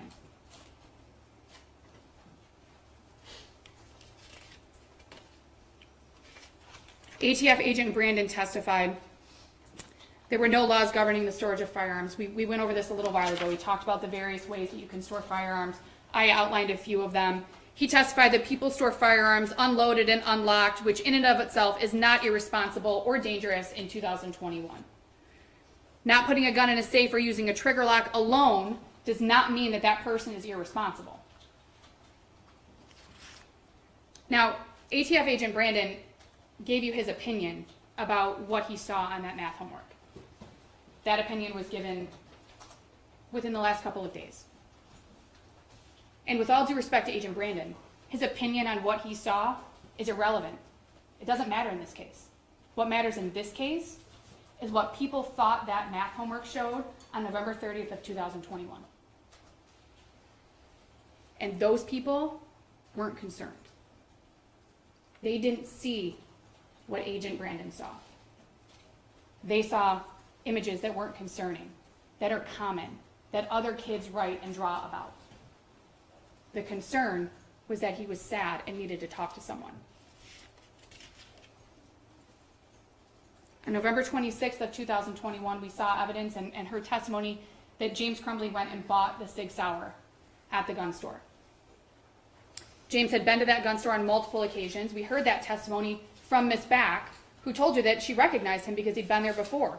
There were at least 2 other handgun purchases from that store, which we heard about, the .22 Derringer and the .22 Caltech. James indicated, per Miss Back, that he'd been looking at the Sig Sauer for a few days, or a while. She couldn't really remember which one it was. She testified to both. That he knew that that was the one he wanted to purchase. So he did. You also heard Agent Brandon testify about the cable lock that was found in that Sig Sauer gun case. That the sleeve that the cable lock came in was essentially in pristine condition, that the keys were still inside the lock. Now, if you recall, that 6 hour was used. James bought that used. That sleeve being in pristine condition means that the person before him didn't use it either.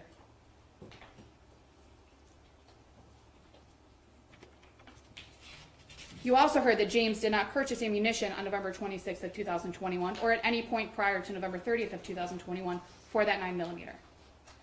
There were purchases for ammunition when he would go to the gun range for the 22s, but James didn't purchase 9mm ammunition before November 30th of 2021. Cami Back told you that she had, that James didn't even talk to his son while they were standing there in the gun store. She didn't see any of that. She had no reason to believe that James was buying that gun for anyone but himself. And if she had, she couldn't have sold it. So obviously she didn't think that.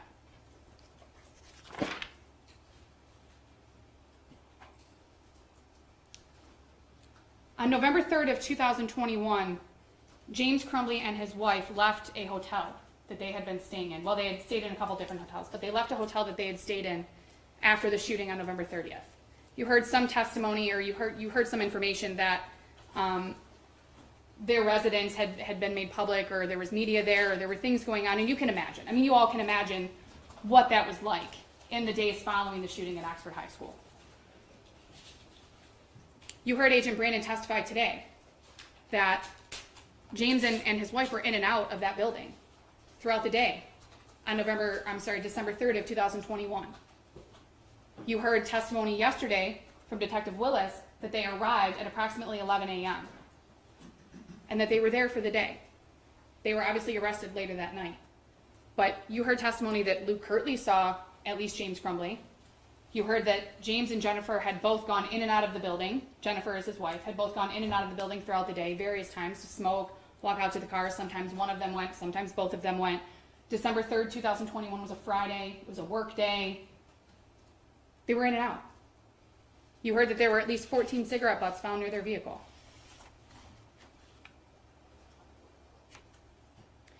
You saw over 300 exhibits during this trial. You heard testimony from over a dozen witnesses. None of them told you that James knew what his son was planning. None of them told you that James knew that his son was a danger to anyone. None of them told you that James knew that his son knew where those firearms were hidden. None of them told you that James knew that his son had somehow obtained access to the firearms that he had been hiding. None of them told you that. Because on November 30th of 2021, James Crumbley had no knowledge about any of that. He had no knowledge, and he had no reason to suspect what his son was planning to do later that morning on November 30th of 2021.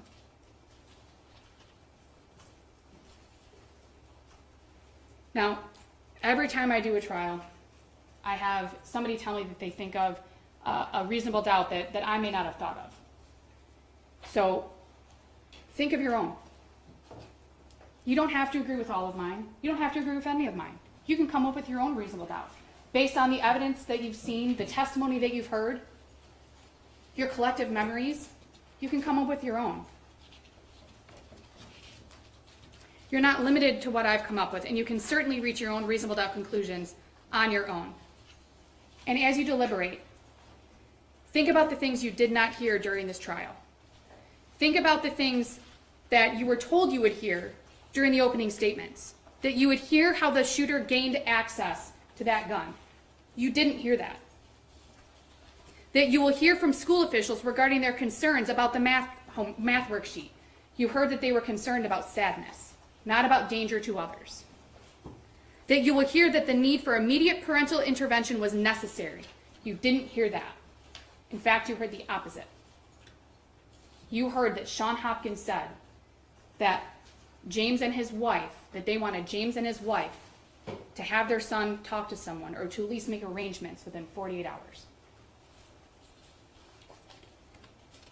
No one testified that immediate parental intervention was necessary on November 30th of 2021 during the meeting with Sean Hopkins and Nick Ejak.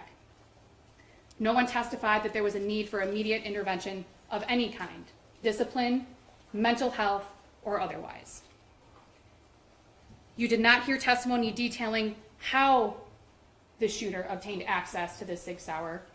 You just saw in his journal that he said he had access, but you don't know how that happened. No one testified that the shooter knew that there was any sort of code to open the gun safe. There's been some talk about the code that was used on the gun safe with the Keltec and the SIG Sauer. There was no testimony that the shooter even knew about that code or what it was. You did not hear any mutual concern for the shooter's well-being from his best friend's dad, who you saw text with, between James and his friend's dad, who obviously has experience with mental health with his own child, from what you can see in the texts.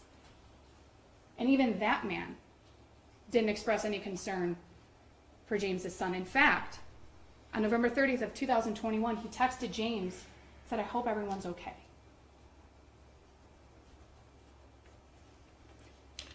No one told you that James Crumbley was aware of the texts or videos that were sent to his son's friend. In fact, they all testified, all of the witnesses testified they couldn't tell you that. They couldn't tell you that he was aware. You don't know if the shooter ever actually did do what he told his friend he was going to do. He was going to tell his parents about this, that, and the other. You heard no evidence that he actually did. You heard no evidence that he actually told James any of that.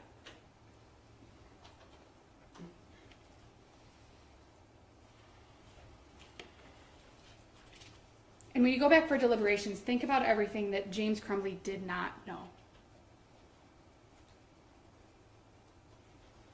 He did not know he had to protect others from his son. He did not know he wasn't exercising ordinary care in the way he was storing his firearm because he didn't know that his son was planning what he was planning. He did not know that it was reasonably foreseeable that his son would commit these offenses. He had taught his son firearm safety. He had taught his son to be familiar with those firearms because they were in the house. He had no idea what his son was planning to do. In fact, no one that interacted with James Crumbley's son on November 30th of 2021 knew what was going to happen a short time later. No one.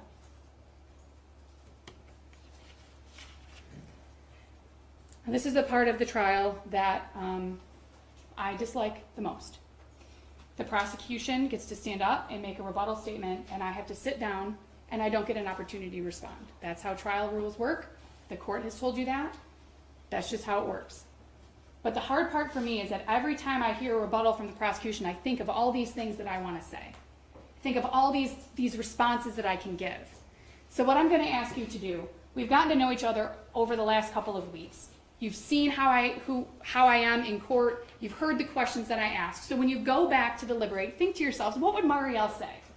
What would she say about this? What would she say about that? Because unfortunately, I can't tell you.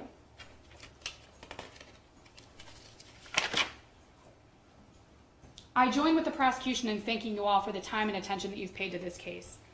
You have heard some of the most emotional testimony and seen some of the most difficult things that I can imagine a juror could see.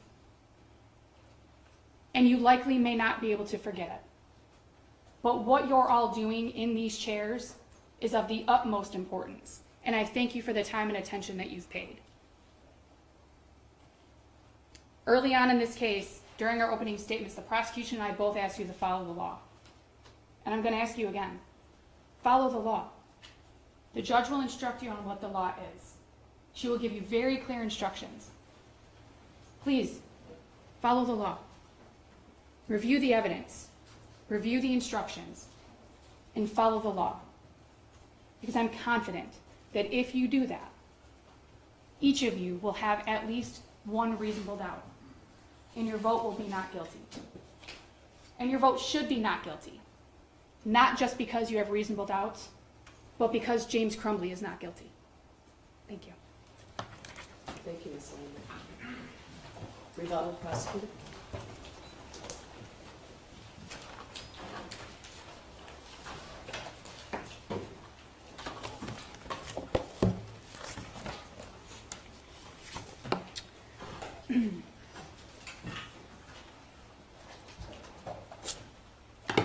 You know what my least favorite part of the trial is? It isn't listening to the defense argue that her client is not guilty. She has a right to do that. It isn't even listening to what I believe, and I'm going to tell you what I think is inaccurate. My least favorite part of the trial is that even where we're standing here and our criminal justice system provides for justice for victims, and my job is to advocate for them, and I'm standing up here and I'm doing that. I've been doing that all week and several weeks before, and I'll keep doing it. You know what my least favorite part is? It doesn't take away any of the suffering. It doesn't take it away. So, don't deliver a verdict thinking that it will, because it doesn't. Your job is to follow the law and use your common sense when you consider the evidence.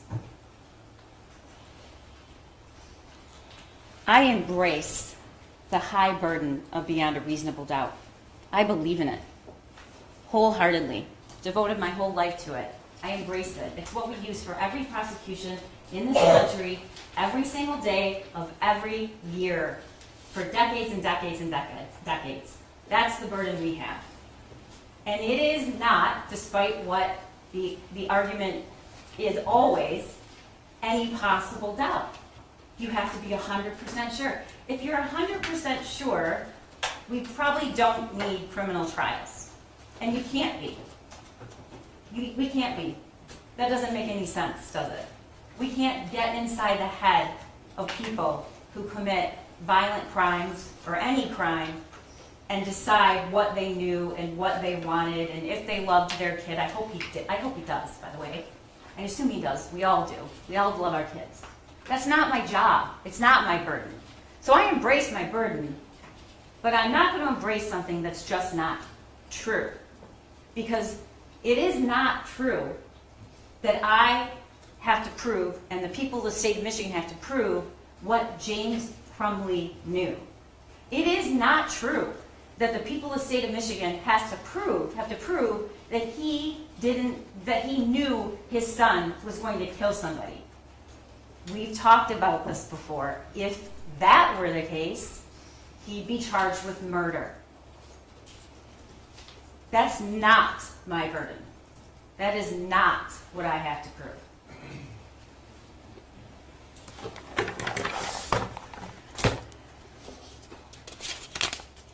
The judge is going to instruct you what burden. It's a reasonable burden, and it's as to the elements that I have to prove. Only the elements. Beyond a reasonable doubt, using your common sense and your reason. The elements, and what are the elements? You're not going to hear that the elements of this crime are that I have to prove what he knew, what he actually knew. That's not the law, ladies and gentlemen. That is not the law. The law is I have to prove beyond a reasonable doubt what a reasonable person would do using ordinary care. That's what I have to prove.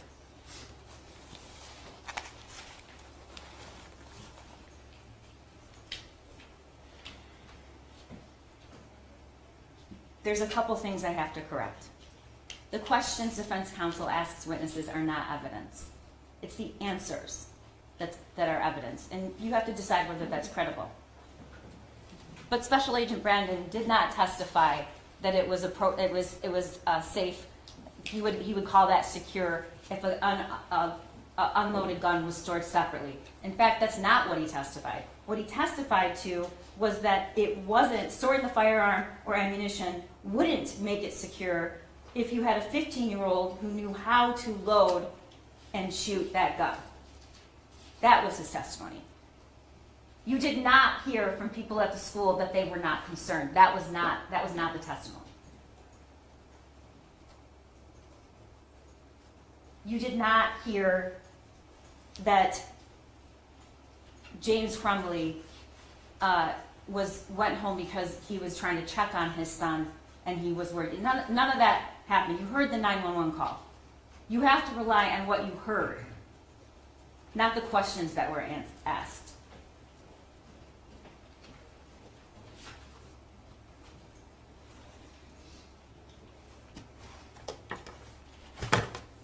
Defense counsel put up a statement from the Journal about my gun and where my dad hid it. And she's urging you to find that credible. But if you do, and we argue you should find, it's all credible. You don't get to pick one statement from a journal and say he was telling the truth there. But all the stuff about how he asked his dad for help, that wasn't the truth. You have to use common sense. And I'm not going to go through every single thing that Ms. Lehman told you, because I know that you were all taking notes and you all listened to it. And I laid out, and I know you remember the testimony. But the one thing I'm just going to ask you one more time is, I embrace my burden, but you have to hold me to the law and what I actually have to prove and what the judge tells you I have to prove, which comes down to common sense and reasonableness. Let's step back. We have a person, we have a father who purchased a gun as a gift. He knows he has it. He knows how to use it. He knows he's in the house by himself after it's purchased. He gets called to the school. He gets called to the school, and the words on the paper, the drawing on the paper is of that gun. You heard Special Agent Brandon. The testimony speaks for itself, and so does the drawing. He saw the words, blood everywhere. He saw the image on the paper with the bullets and the person bleeding. He understands exactly, because the image is there and you saw it, that's exactly where those bullets landed. The thoughts won't stop. Help me. I want help, but my parents don't listen to me, so I can't get any help. And then that day, just hours before, help me. Use common sense.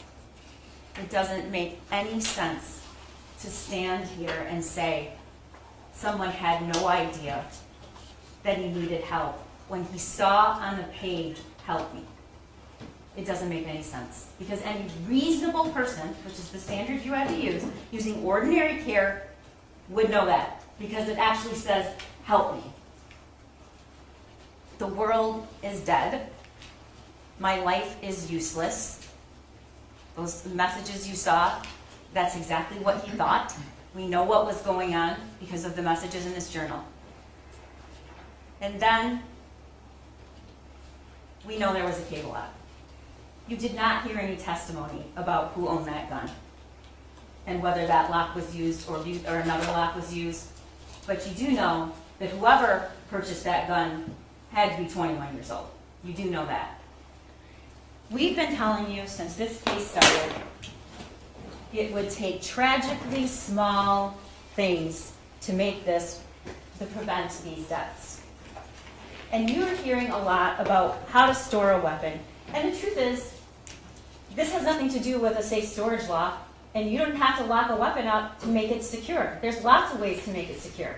But what isn't secure is leaving it around, which we know he did with his other weapon, leaving it around. My dad left it out, LOL. I thought, why not? Loaded, knowing that your ammo is right there. We know that is not secure. But let's talk about one of the ways that we can prevent access to minors. This is the murder weapon. This is the gun. We know we presented evidence of this. I'm going to put it right on the table. This is a cable lock. This little piece of cord. This is me inserting the cable lock. We know that a cable lock was in the home. We know it was provided. This is me inserting a table up.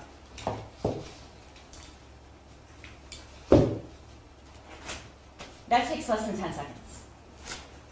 Takes less than 10 seconds. 10 seconds. You don't have to go find it. You don't have to go buy it. It was provided. It was right there. You just watched me do it. 10 seconds of the easiest, simplest thing. One of which, by the way, not the only way. Locking was not the only way to prevent this, but it was one way, and it took less than 10 seconds.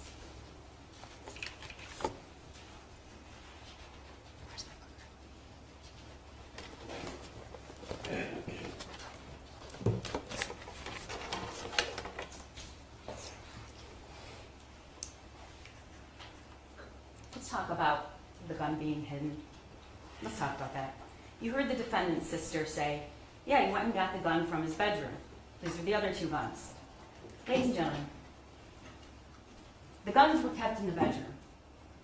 The family was there when she was told that, and everyone knew. The guns were kept in the bedroom. This is where he says he hid the gun. The armoire. This is what it looked like that day. Wet towels folded over it. It wasn't even closed. He says it was in the armoire under some jeans. This is not hiding a weapon. This is just where you kept it.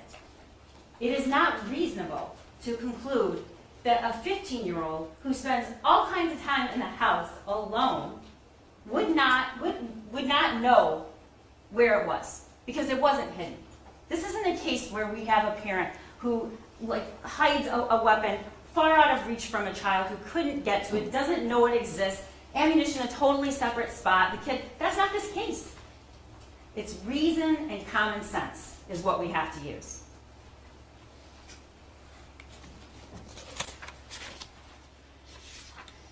We know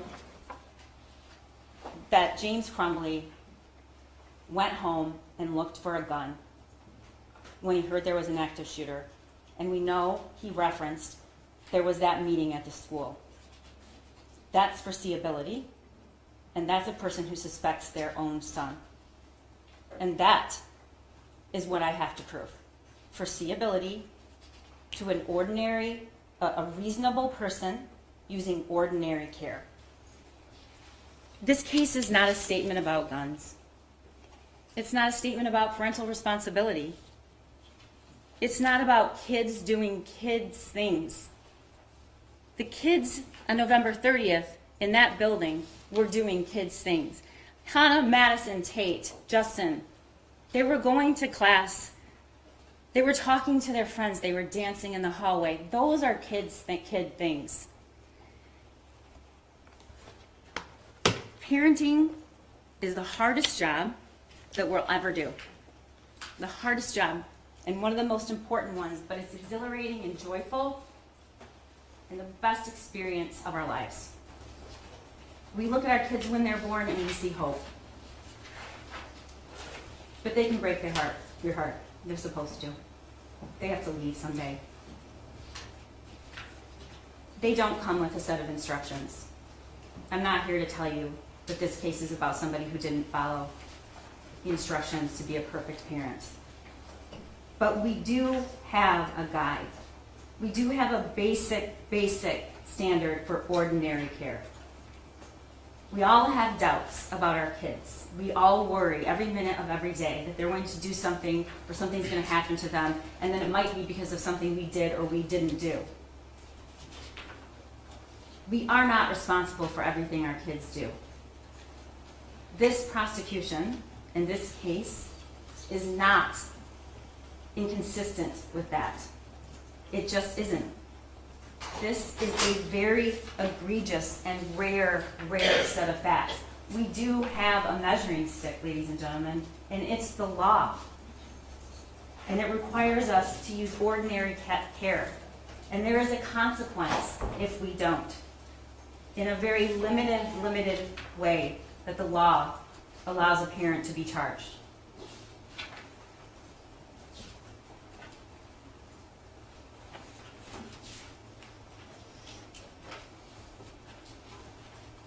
Your job now is to go back there and use your reason and common sense and follow the law. That's what your job is. You listen to all the evidence,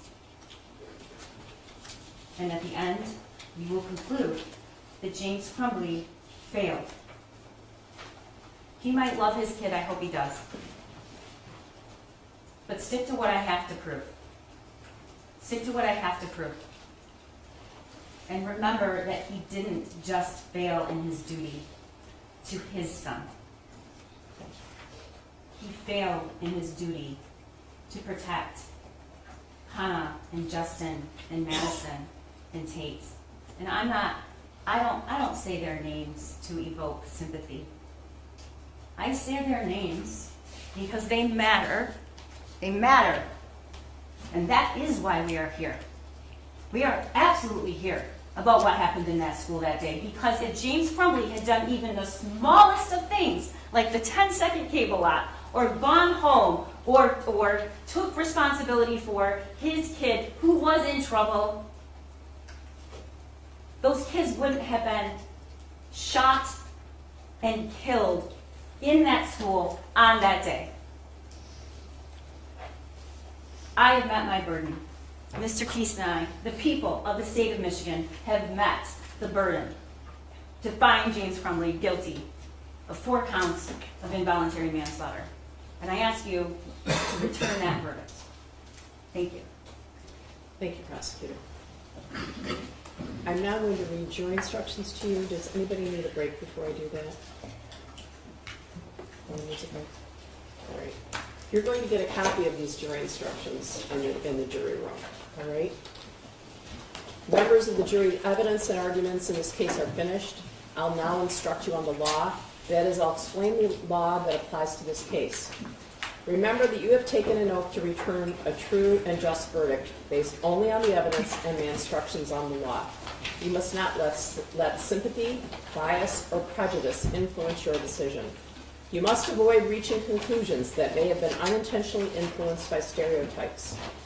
You must reach your own conclusions about this case individually, but you should do so only after listening to and considering the opinions of the other jurors who may have different backgrounds and perspectives from yours. As jurors, you must decide what the facts of this case are. This is your job and nobody else's. You must think about all the evidence and then decide what each piece of evidence means and how important you think it is. This includes whether you believe what each of the witnesses said. What you decide about any facts in this case is final. It's my duty to instruct you on the law. You must take the law as I give it to you. If a lawyer says something different about the law, follow what I say. At various times, I've already given you some instructions about the law. You must take all of my instructions as the law you are to follow. You should not pay attention to some instructions and ignore others. To sum up, it's your job to decide what the facts of the case are, to apply the law as I give it to you, and in that way to decide the case. A person accused of a crime is presumed to be innocent. This means that you must start with the presumption that the defendant is innocent. This presumption continues throughout this trial and entitles the defendant to a verdict of not guilty unless you are satisfied beyond a reasonable doubt that he is guilty. Every crime is made up of parts called elements. The prosecutor must prove each element of the crime beyond a reasonable doubt. The defendant is not required to prove his innocence or to do anything. If you find that the prosecutor has not proven every element beyond a reasonable doubt, then you must find the defendant not guilty. A reasonable doubt is a fair, honest doubt growing out of the evidence or lack of evidence. It is not merely an imaginary or possible doubt, but a doubt that is based on reason and common sense. A reasonable doubt is just that, a doubt that is reasonable after a careful and considered examination of the facts and circumstances of the case. Every defendant has the absolute right not to testify. When you decide the case, you must not consider the fact that he did not testify. It must not affect your verdict in any way.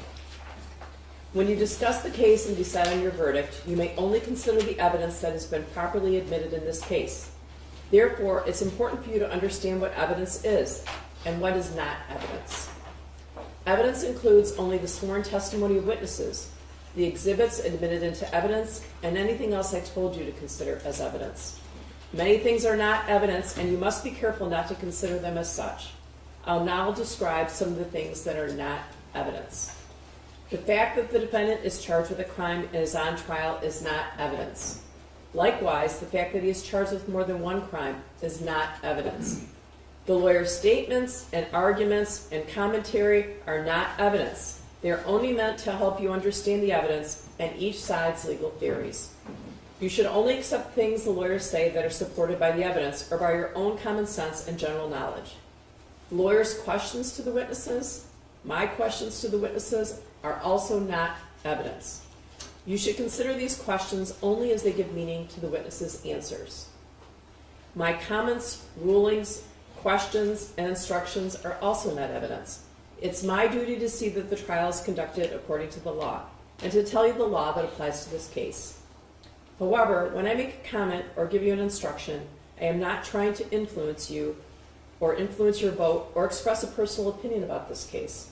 If you believe that I have an opinion about how you should decide this case, you must pay no attention to that opinion. You are the only judges of the facts, and you should decide this case from the evidence. At times during the trial, I have excluded evidence that was offered or stricken testimony that was heard. Do not consider those things in deciding the case. Make your decision only on the evidence that I let in and nothing else. Your decision should be based on all the evidence, regardless of which party produced it. You should use your own common sense and general knowledge in weighing and judging the evidence, but you should not use any personal knowledge you may have about a place, person, or event. To repeat once more, you must decide this case based only on the evidence admitted during this trial. As I said before, it's your job to decide what the facts of the case are. You must decide which witnesses you believe and how important you think their testimony is. You do not have to accept or reject everything a witness said. You're free to believe all, none, or part of any person's testimony. In deciding which testimony you believe, you should rely on your own common sense and everyday experience. However, in deciding whether you believe a person's testimony, you must set aside any bias or prejudice you may have based on a witness's disability, race, national origin or ethnicity, gender, gender identity, or sexual orientation, or religion, age, or socioeconomic status. Again, take the time you need to test what might be automatic or instinctive judgments and to reflect carefully about the evidence. There's no fixed set of rules for judging whether you believe a witness, but it may help you to think about these questions. Was the witness able to see or hear clearly? How long was the witness watching or listening? Was anything else going on that might have distracted the witness? Did the witness seem to have a good memory? How did the witness look and act while testifying? Did the witness seem to be making an honest effort to tell the truth? Or did the witness seem to evade the questions or argue with the lawyers? Does the witness's age or maturity affect how you judge his or her testimony? Does the witness have any bias, prejudice, or personal interest in how this case is decided? Have there been any promises, threats, suggestions, or other influences that affect how the witness testified? In general, does the witness have any special reason to tell the truth or any special reason to lie? All in all, how reasonable does the witness's testimony seem when you think about all of the other evidence in this case? Sometimes the testimony of different witnesses will not agree, and you must decide which testimony you accept. You should think about whether the disagreement involves something important or not, and whether you think someone is lying or is simply mistaken. People see and hear things differently, and witnesses may testify honestly, but simply be wrong about what they saw, what they thought they saw, or remembered. It is also a good idea to think about which testimony agrees best with the other evidence in the case. However, you may conclude that a witness deliberately lied about something that's important to how you decide this case. If so, you may choose not to accept anything that witness said. On the other hand, if you think the witness lied about some things but told the truth about others, you may simply accept the part you think is true and ignore the rest. James Robert Crumbley and Jennifer Lynn Crumbley are both on trial in separate cases. The fact that they are both charged is not evidence that either one is guilty. You should only consider the evidence presented in this case. Each defendant is entitled to have his or her case decided on the evidence and the law that applies to him or her. The prosecutor needs to prove beyond a reasonable doubt that the crimes occurred on or about November 30th, 2021 within Oakland County. The prosecution has introduced evidence of a statement that it claims the defendant made. Before you may consider out-of-court statements against the defendant, you must first find that the defendant actually made the statement as given to you. If you find that the defendant did make the statement, you may give the statement whatever weight you think it deserves. In deciding this, you should think about how and when the statement was made and about all the other evidence in the case. You may consider the statement in deciding the facts of the case. Facts can be proved by direct evidence from a witness or an exhibit. Direct evidence is evidence about what we actually see or hear. For example, if you look outside and see rain falling, that's direct evidence that it's raining. Facts can also be proved by indirect or circumstantial evidence. Circumstantial evidence is evidence that normally or reasonably leads to other facts. So for example, if you see a person come in from outside wearing a raincoat covered with small drops of water, that would be circumstantial evidence that it's raining. You may consider circumstantial evidence. Circumstantial evidence by itself, or a combination of circumstantial evidence and direct evidence, can be used to prove the elements of a crime.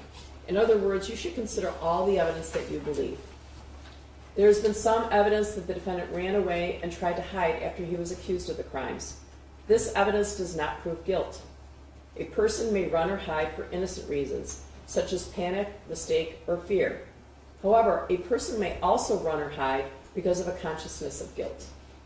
You must decide whether the evidence is true, and if true, whether it shows that the defendant had a guilty state of mind. When the lawyers agree on a statement of facts, these are called stipulated facts. You may regard such stipulated facts as true, but you're not required to do so. You should not decide this case based on which side presented more witnesses. Instead, you should think about each witness and each piece of evidence and whether you believe them. Then you must decide whether the testimony and evidence you believe proves beyond a reasonable doubt that the defendant is guilty. You've heard that a lawyer or lawyer's representative talked to one of the witnesses. There's nothing wrong with that. A lawyer or a lawyer's representative may talk to a witness to find out what the witness knows about the case and what the witness's testimony will be. You've heard testimony from witnesses Detective Edward Rogowski, who has given you his opinion as an expert in the field of forensic cell phone analysis.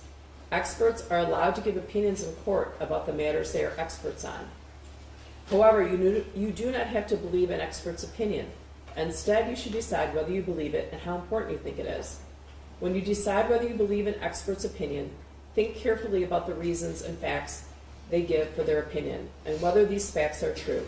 You should also not think about the expert's qualifications and whether their opinion makes sense when you think about the other evidence in the case. You've heard testimony from witnesses who are police officers. That testimony is to be judged by the same standard you use to evaluate the testimony of any other witness.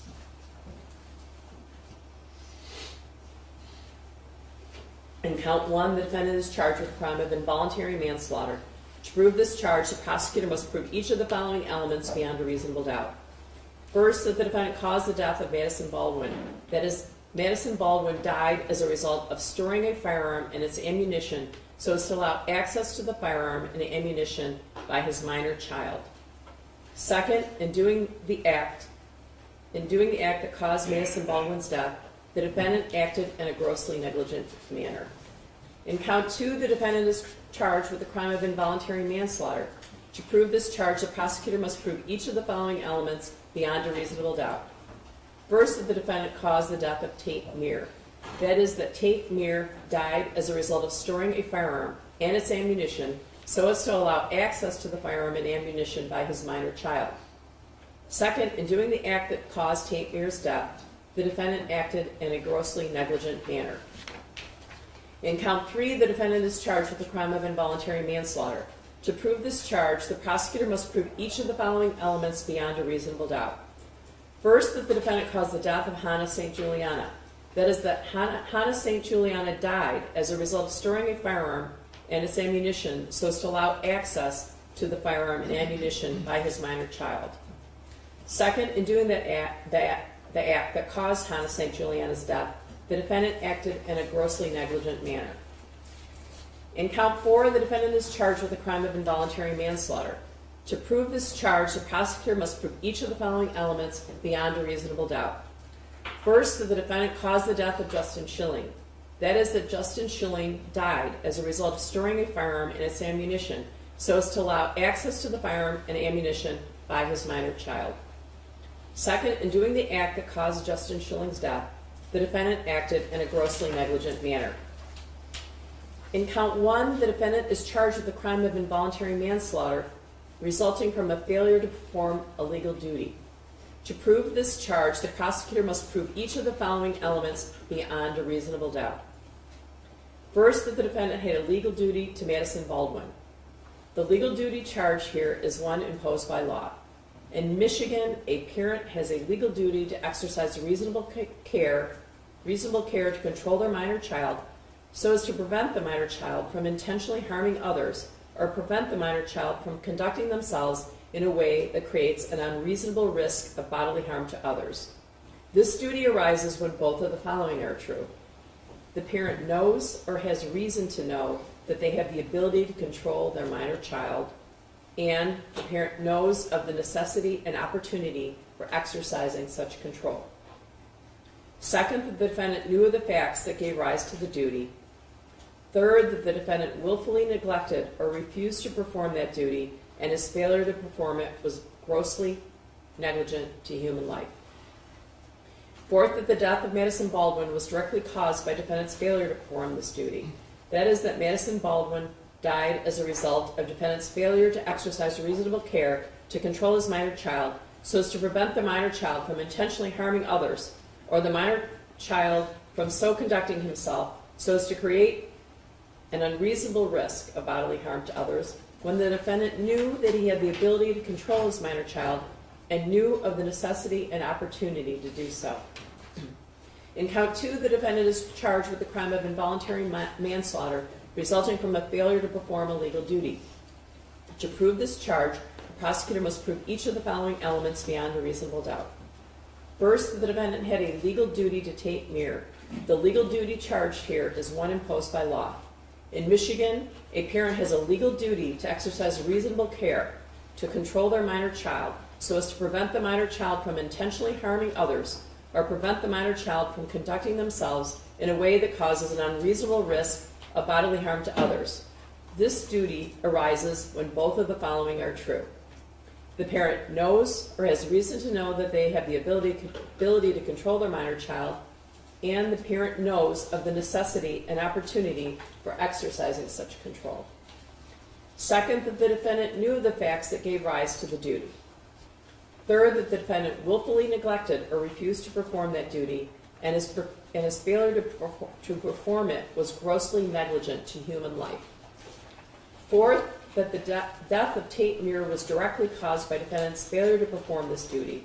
That is, that Tate Muir died as a result of defendant's failure to exercise reasonable care to control his minor child so as to prevent the minor child from intentionally harming others or the minor child from so conducting himself so as to create an unreasonable risk of bodily harm to others, when the defendant knew that he had the ability to control his minor child and knew of the necessity and opportunity to do so. In count 3, the defendant is charged with the crime of involuntary manslaughter resulting from a failure to perform a legal duty. To prove this charge, the prosecutor must prove each of the following elements beyond a reasonable doubt. First, that the defendant had a legal duty to Hannah St. Juliana. This legal duty charged here is one imposed by law. In Michigan, a parent has a legal duty to exercise reasonable care to control their minor child so as to prevent the minor child from intentionally harming others or prevent the minor child from conducting themselves in a way that creates an unreasonable risk of bodily harm to others. This duty arises when both of the following are true. The parent knows or has reason to know that they have the ability to control their minor child, and the parent knows of the necessity and opportunity for exercising such control. Second, that the defendant knew the facts that gave rise to the duty. Third, that the defendant willfully neglected or refused to perform that duty, and his failure to perform it was grossly negligent to human life. Fourth, that the death of Hannah St. Juliana was directly caused by defendant's failure to perform this duty. That is, that Hannah St. Juliana died as a result of defendant's failure to exercise reasonable care to control his minor child, so as to prevent the minor child from intentionally harming others, or the minor child from so conducting himself so as to create an unreasonable risk of bodily harm to others, when the defendant knew he had the ability to control his minor child and knew of the necessity and opportunity to do so. In count 4, the defendant is charged with the crime of involuntary manslaughter resulting from a failure to perform a legal duty.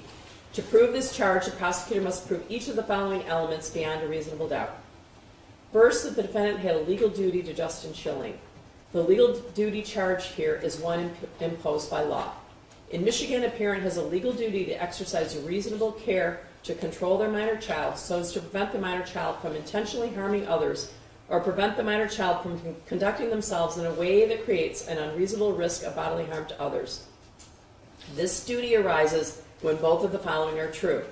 The parent knows or has reason to know that they have the ability to control their minor child, and the parent knows of the necessity and opportunity for exercising such control. Second, that the defendant knew of the facts that gave rise to the duty. Third, that the defendant willfully neglected or refused to perform that duty, and his failure to perform it was grossly negligent to human life. Fourth, that the death of Justin Schilling was directly caused by defendant's failure to perform this duty. That is, that Justin Schilling died as a result of defendant's failure to exercise reasonable care to control his minor child so as to prevent the minor child from intentionally harming others, or the minor child from so conducting himself so as to create an unreasonable risk of bodily harm to others, when the defendant knew that he had the ability to control his minor child and knew of the necessity and opportunity to do so. As I explained to you earlier in my instructions, the prosecutor asserts two different theories, to support the charges of involuntary manslaughter. First, the prosecutor claims that the defendant committed involuntary manslaughter because he failed to perform a legal duty. In the alternative, the prosecutor claims that the defendant committed involuntary manslaughter because he was grossly negligent. Those are two different theories and two different ways to prove the same crime. Either or both of these theories, if proven, are sufficient to establish the crime of involuntary manslaughter. It is not necessary that you all agree on which theory has been proven, as long as you all agree that the prosecutor has proved at least one of those theories beyond a reasonable doubt. There may be more than one cause of death. It is not enough the defendant's act made it possible for the death to occur. In order to find that the deaths of Madison Baldwin, Tate Meir, Hannah St. Juliana, and Justin Schilling were caused by the defendant, you must find beyond a reasonable doubt that the deaths were the natural or necessary result of the defendant's act. You heard evidence that the defendant's son shot Madison Baldwin, Tate Meir, Hannah St. Juliana, and Justin Schilling. As previously noted, there may be more than one cause of death, and defendant's acts or inactions need not be the sole cause of harm. In order to find that the death of Madison Baldwin, Tate Meir, Hannah St. Juliana, and Justin Schilling was caused by the defendant, you must also find beyond a reasonable doubt that his son's act of shooting someone was reasonably foreseeable. Gross negligence means more than carelessness. It means willfully disregarding the results to others that might follow from an act or failure to act. In order to find that the defendant was grossly negligent, you must find each of the following three things beyond a reasonable doubt. First, that the defendant knew of the danger to another. That is, he knew there was a situation that required him to take ordinary care to avoid injuring another. Second, that the defendant could have avoided injuring another by using ordinary care. Third, that the defendant failed to use ordinary care to prevent injuring another when, to a reasonable person, it must have been apparent that the result was likely to be serious injury. I previously indicated to you that it was my order that the shooter's name not be used during the trial. When you go to the jury room, you'll be provided with a written copy of my jury instructions.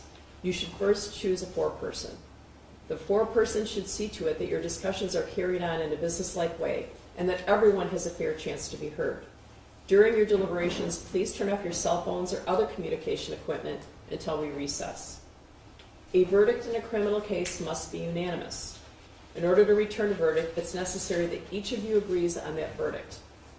In the jury room, you'll discuss the case amongst yourselves, but ultimately, each of you will have to make up your own mind.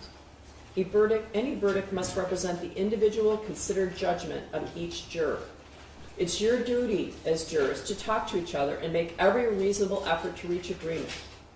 Express your opinions and your reasons for them, but keep an open mind as you listen to your fellow jurors. Rethink your opinions and do not hesitate to change your mind if you decide that you were wrong. Try your best to work out your differences.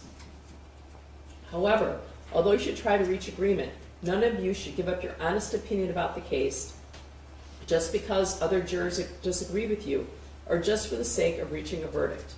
In the end, your vote must be your own, and you must vote honestly and in good conscience. If you have any questions about the jury's instructions before you begin deliberations, or questions about the instructions that arise during deliberations, you should write a note, and you can give that note to my clerk. Possible penalties should not influence your decision. If you find the defendant guilty, it is my duty to fix the penalty within the limits provided by law. If you want to communicate with me while you're in the jury room, please have your foreperson write a note and give it to my clerk. It's not proper for you to talk directly with me, the lawyers, court officers, or other people involved in the case. As you discuss the case, you must not let anyone, even me, know how your voting stands. Therefore, until you return with a unanimous verdict, do not reveal this to anyone outside the jury room. We're going to send, you can take your notes with you, and we're going to send the exhibits in with you. I think some of them might require a computer. We'll give you that as well. If you, so we're going to send all the exhibits in. This is also one I like to tell you that you can rehear, we can replay testimony, but I think I told you this in the beginning of the trial. If you want to rehear someone's testimony, you have to rehear the entire testimony, all of the questions from both sides. That's the only way that it's fair, all right? But we can replay that in the jury room. As you discuss the case, you should think about all of my instructions together as the law you are to follow. The defendant is charged with 4 counts of involuntary manslaughter. These are separate counts, and the prosecutor is charging that the defendant committed all of them. You must consider each count separately in light of all the evidence in the case. You may find the defendant guilty of all or any one of these counts, or not guilty. I've prepared a verdict form. It's pretty self-explanatory. It lists each of the counts, and this should be filled out by your foreperson. Count 1 is involuntary manslaughter as to Madison Baldwin. You can either check the box not guilty or guilty of involuntary manslaughter as to Madison Baldwin. As to count 2, involuntary manslaughter as to Tate Meir, not guilty, or guilty of involuntary manslaughter as to Tate Meir. Count 3, involuntary manslaughter as to Hannah St. Juliana. You can either check not guilty or guilty of involuntary manslaughter as to Hannah St. Juliana. Count 4, involuntary manslaughter as to Justin Schilling. You can either check not guilty or guilty of involuntary manslaughter as to Justin Schilling. Then your foreperson should sign that. All right? I know you've been in 2 different jury rooms, so probably some of you, the first 8 of you, don't know the others. This is going to be kind of like on the show Survivor when they have the merging of the tribes, right? So we're going to put you all in one jury room. We had you in separate jury rooms just because it's much more comfortable. All right? We appreciate that you were all here the entire time. Jurors have different feelings when they're excluded from deliberations. Some people are happy, some people are not happy. I can tell you a lot of stories about, life happens, so all of your service is important. This is obviously very important and very stressful to both sides, and we couldn't conduct this jury trial without you.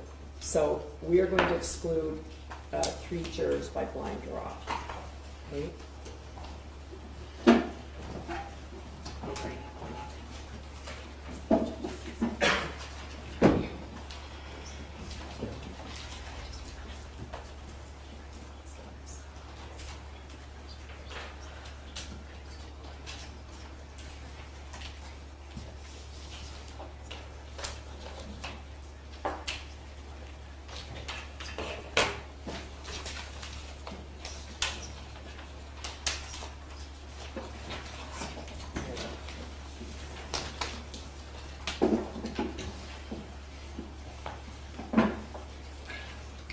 juror in seat 5. Juror in seat 5, you are in my jury room, I believe. Do you have any personal belongings? Okay, I'm going to ask you and the other 2 jurors that we're excluding to get your personal belongings and come back in here, all right?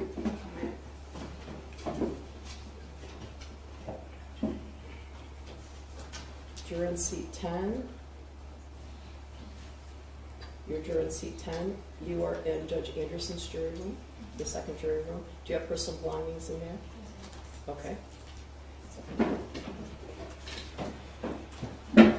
And juror in seat 15.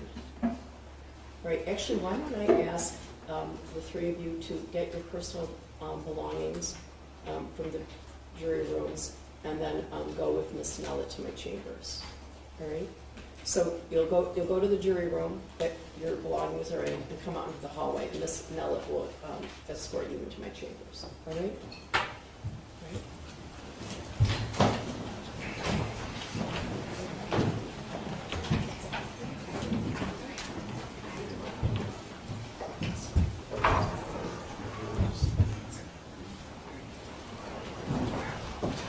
You can be seated. Okay, so do some of the jurors here, anyone 9 through 15, do you have anything in Judge Anderson's jury room? Okay, I'm gonna let these 3 jurors go into my chambers, and then anyone 9 through 15, if you have something in Judge Anderson's jury room, then you're gonna go to my jury room. All right? Okay. So I'm gonna give them a few minutes. Also, after you go back there, I'm going to ask you to wait a few minutes before you start deliberating. I want to consult with the lawyers to make sure the jury instructions are correct. Sometimes things are left out or there's mistakes, so I just want to make sure. I also want you to know that we're now on your schedule, so what you say goes. If you take a 5-minute break, an hour-long break, whatever you do, we will be waiting for you. There's potentially an opportunity to go later tonight if you want to do that. I want to encourage you to take your time. You can come back tomorrow, you can go later today, whatever you need to do. We want you to be careful, keep an open mind, and take your time. Right? So I'm going to wait and see if those 3 jurors are in my chambers.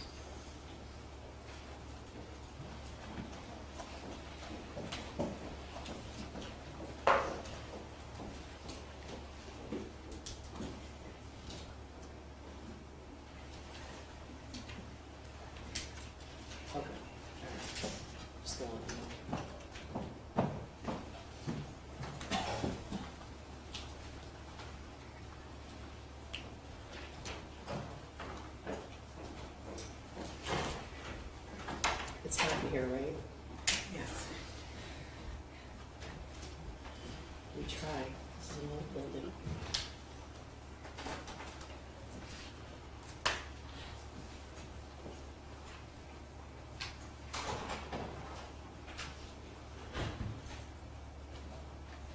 All set?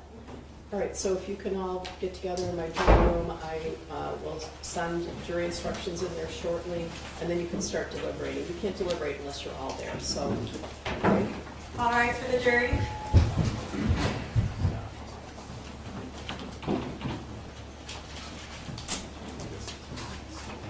Oh, sorry.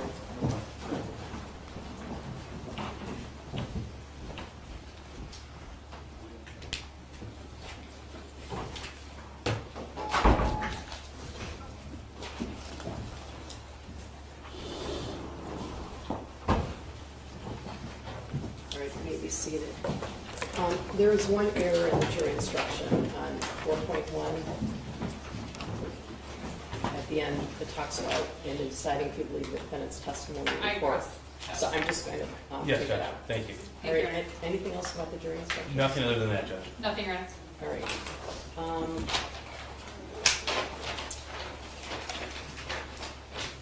You have your cell phone numbers, right? I'll be here, Your Honor. Okay. We will be 5 minutes away, I promise. I think the meeting is asking for a copy of the jury instructions, which I'll provide if you both agree. If you don't, I won't. I have no problem with that. No objection, Your Honor. All right. Anything else? Oh, you're gonna give me all the exhibits. I have them here. Okay. We have the exhibit list with redacted portions for any exhibit that was not admitted. Okay. And the first two. Yeah. Yeah. We have a judge's copy as well. Okay. Yeah. All right, thank you. Yeah, thank you.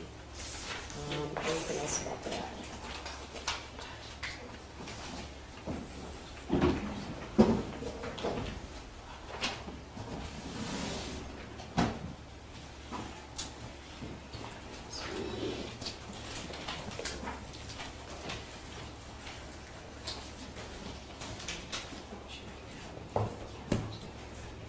All right, so aside from that, correction 4.1, you agree with the jury instructions? People do, Judge. You're okay if I send the exhibits in and they are going to start deliberating? Yes, Your Honor, thank you. Okay.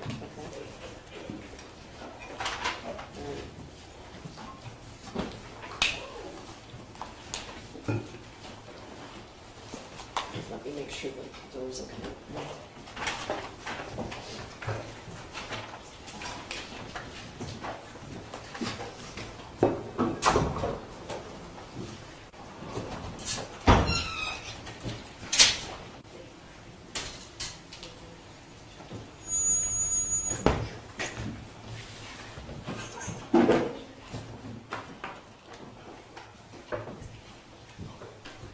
Ms. Williams, the updated exhibit list has been emailed to you, so those will be printed. Okay, thank you.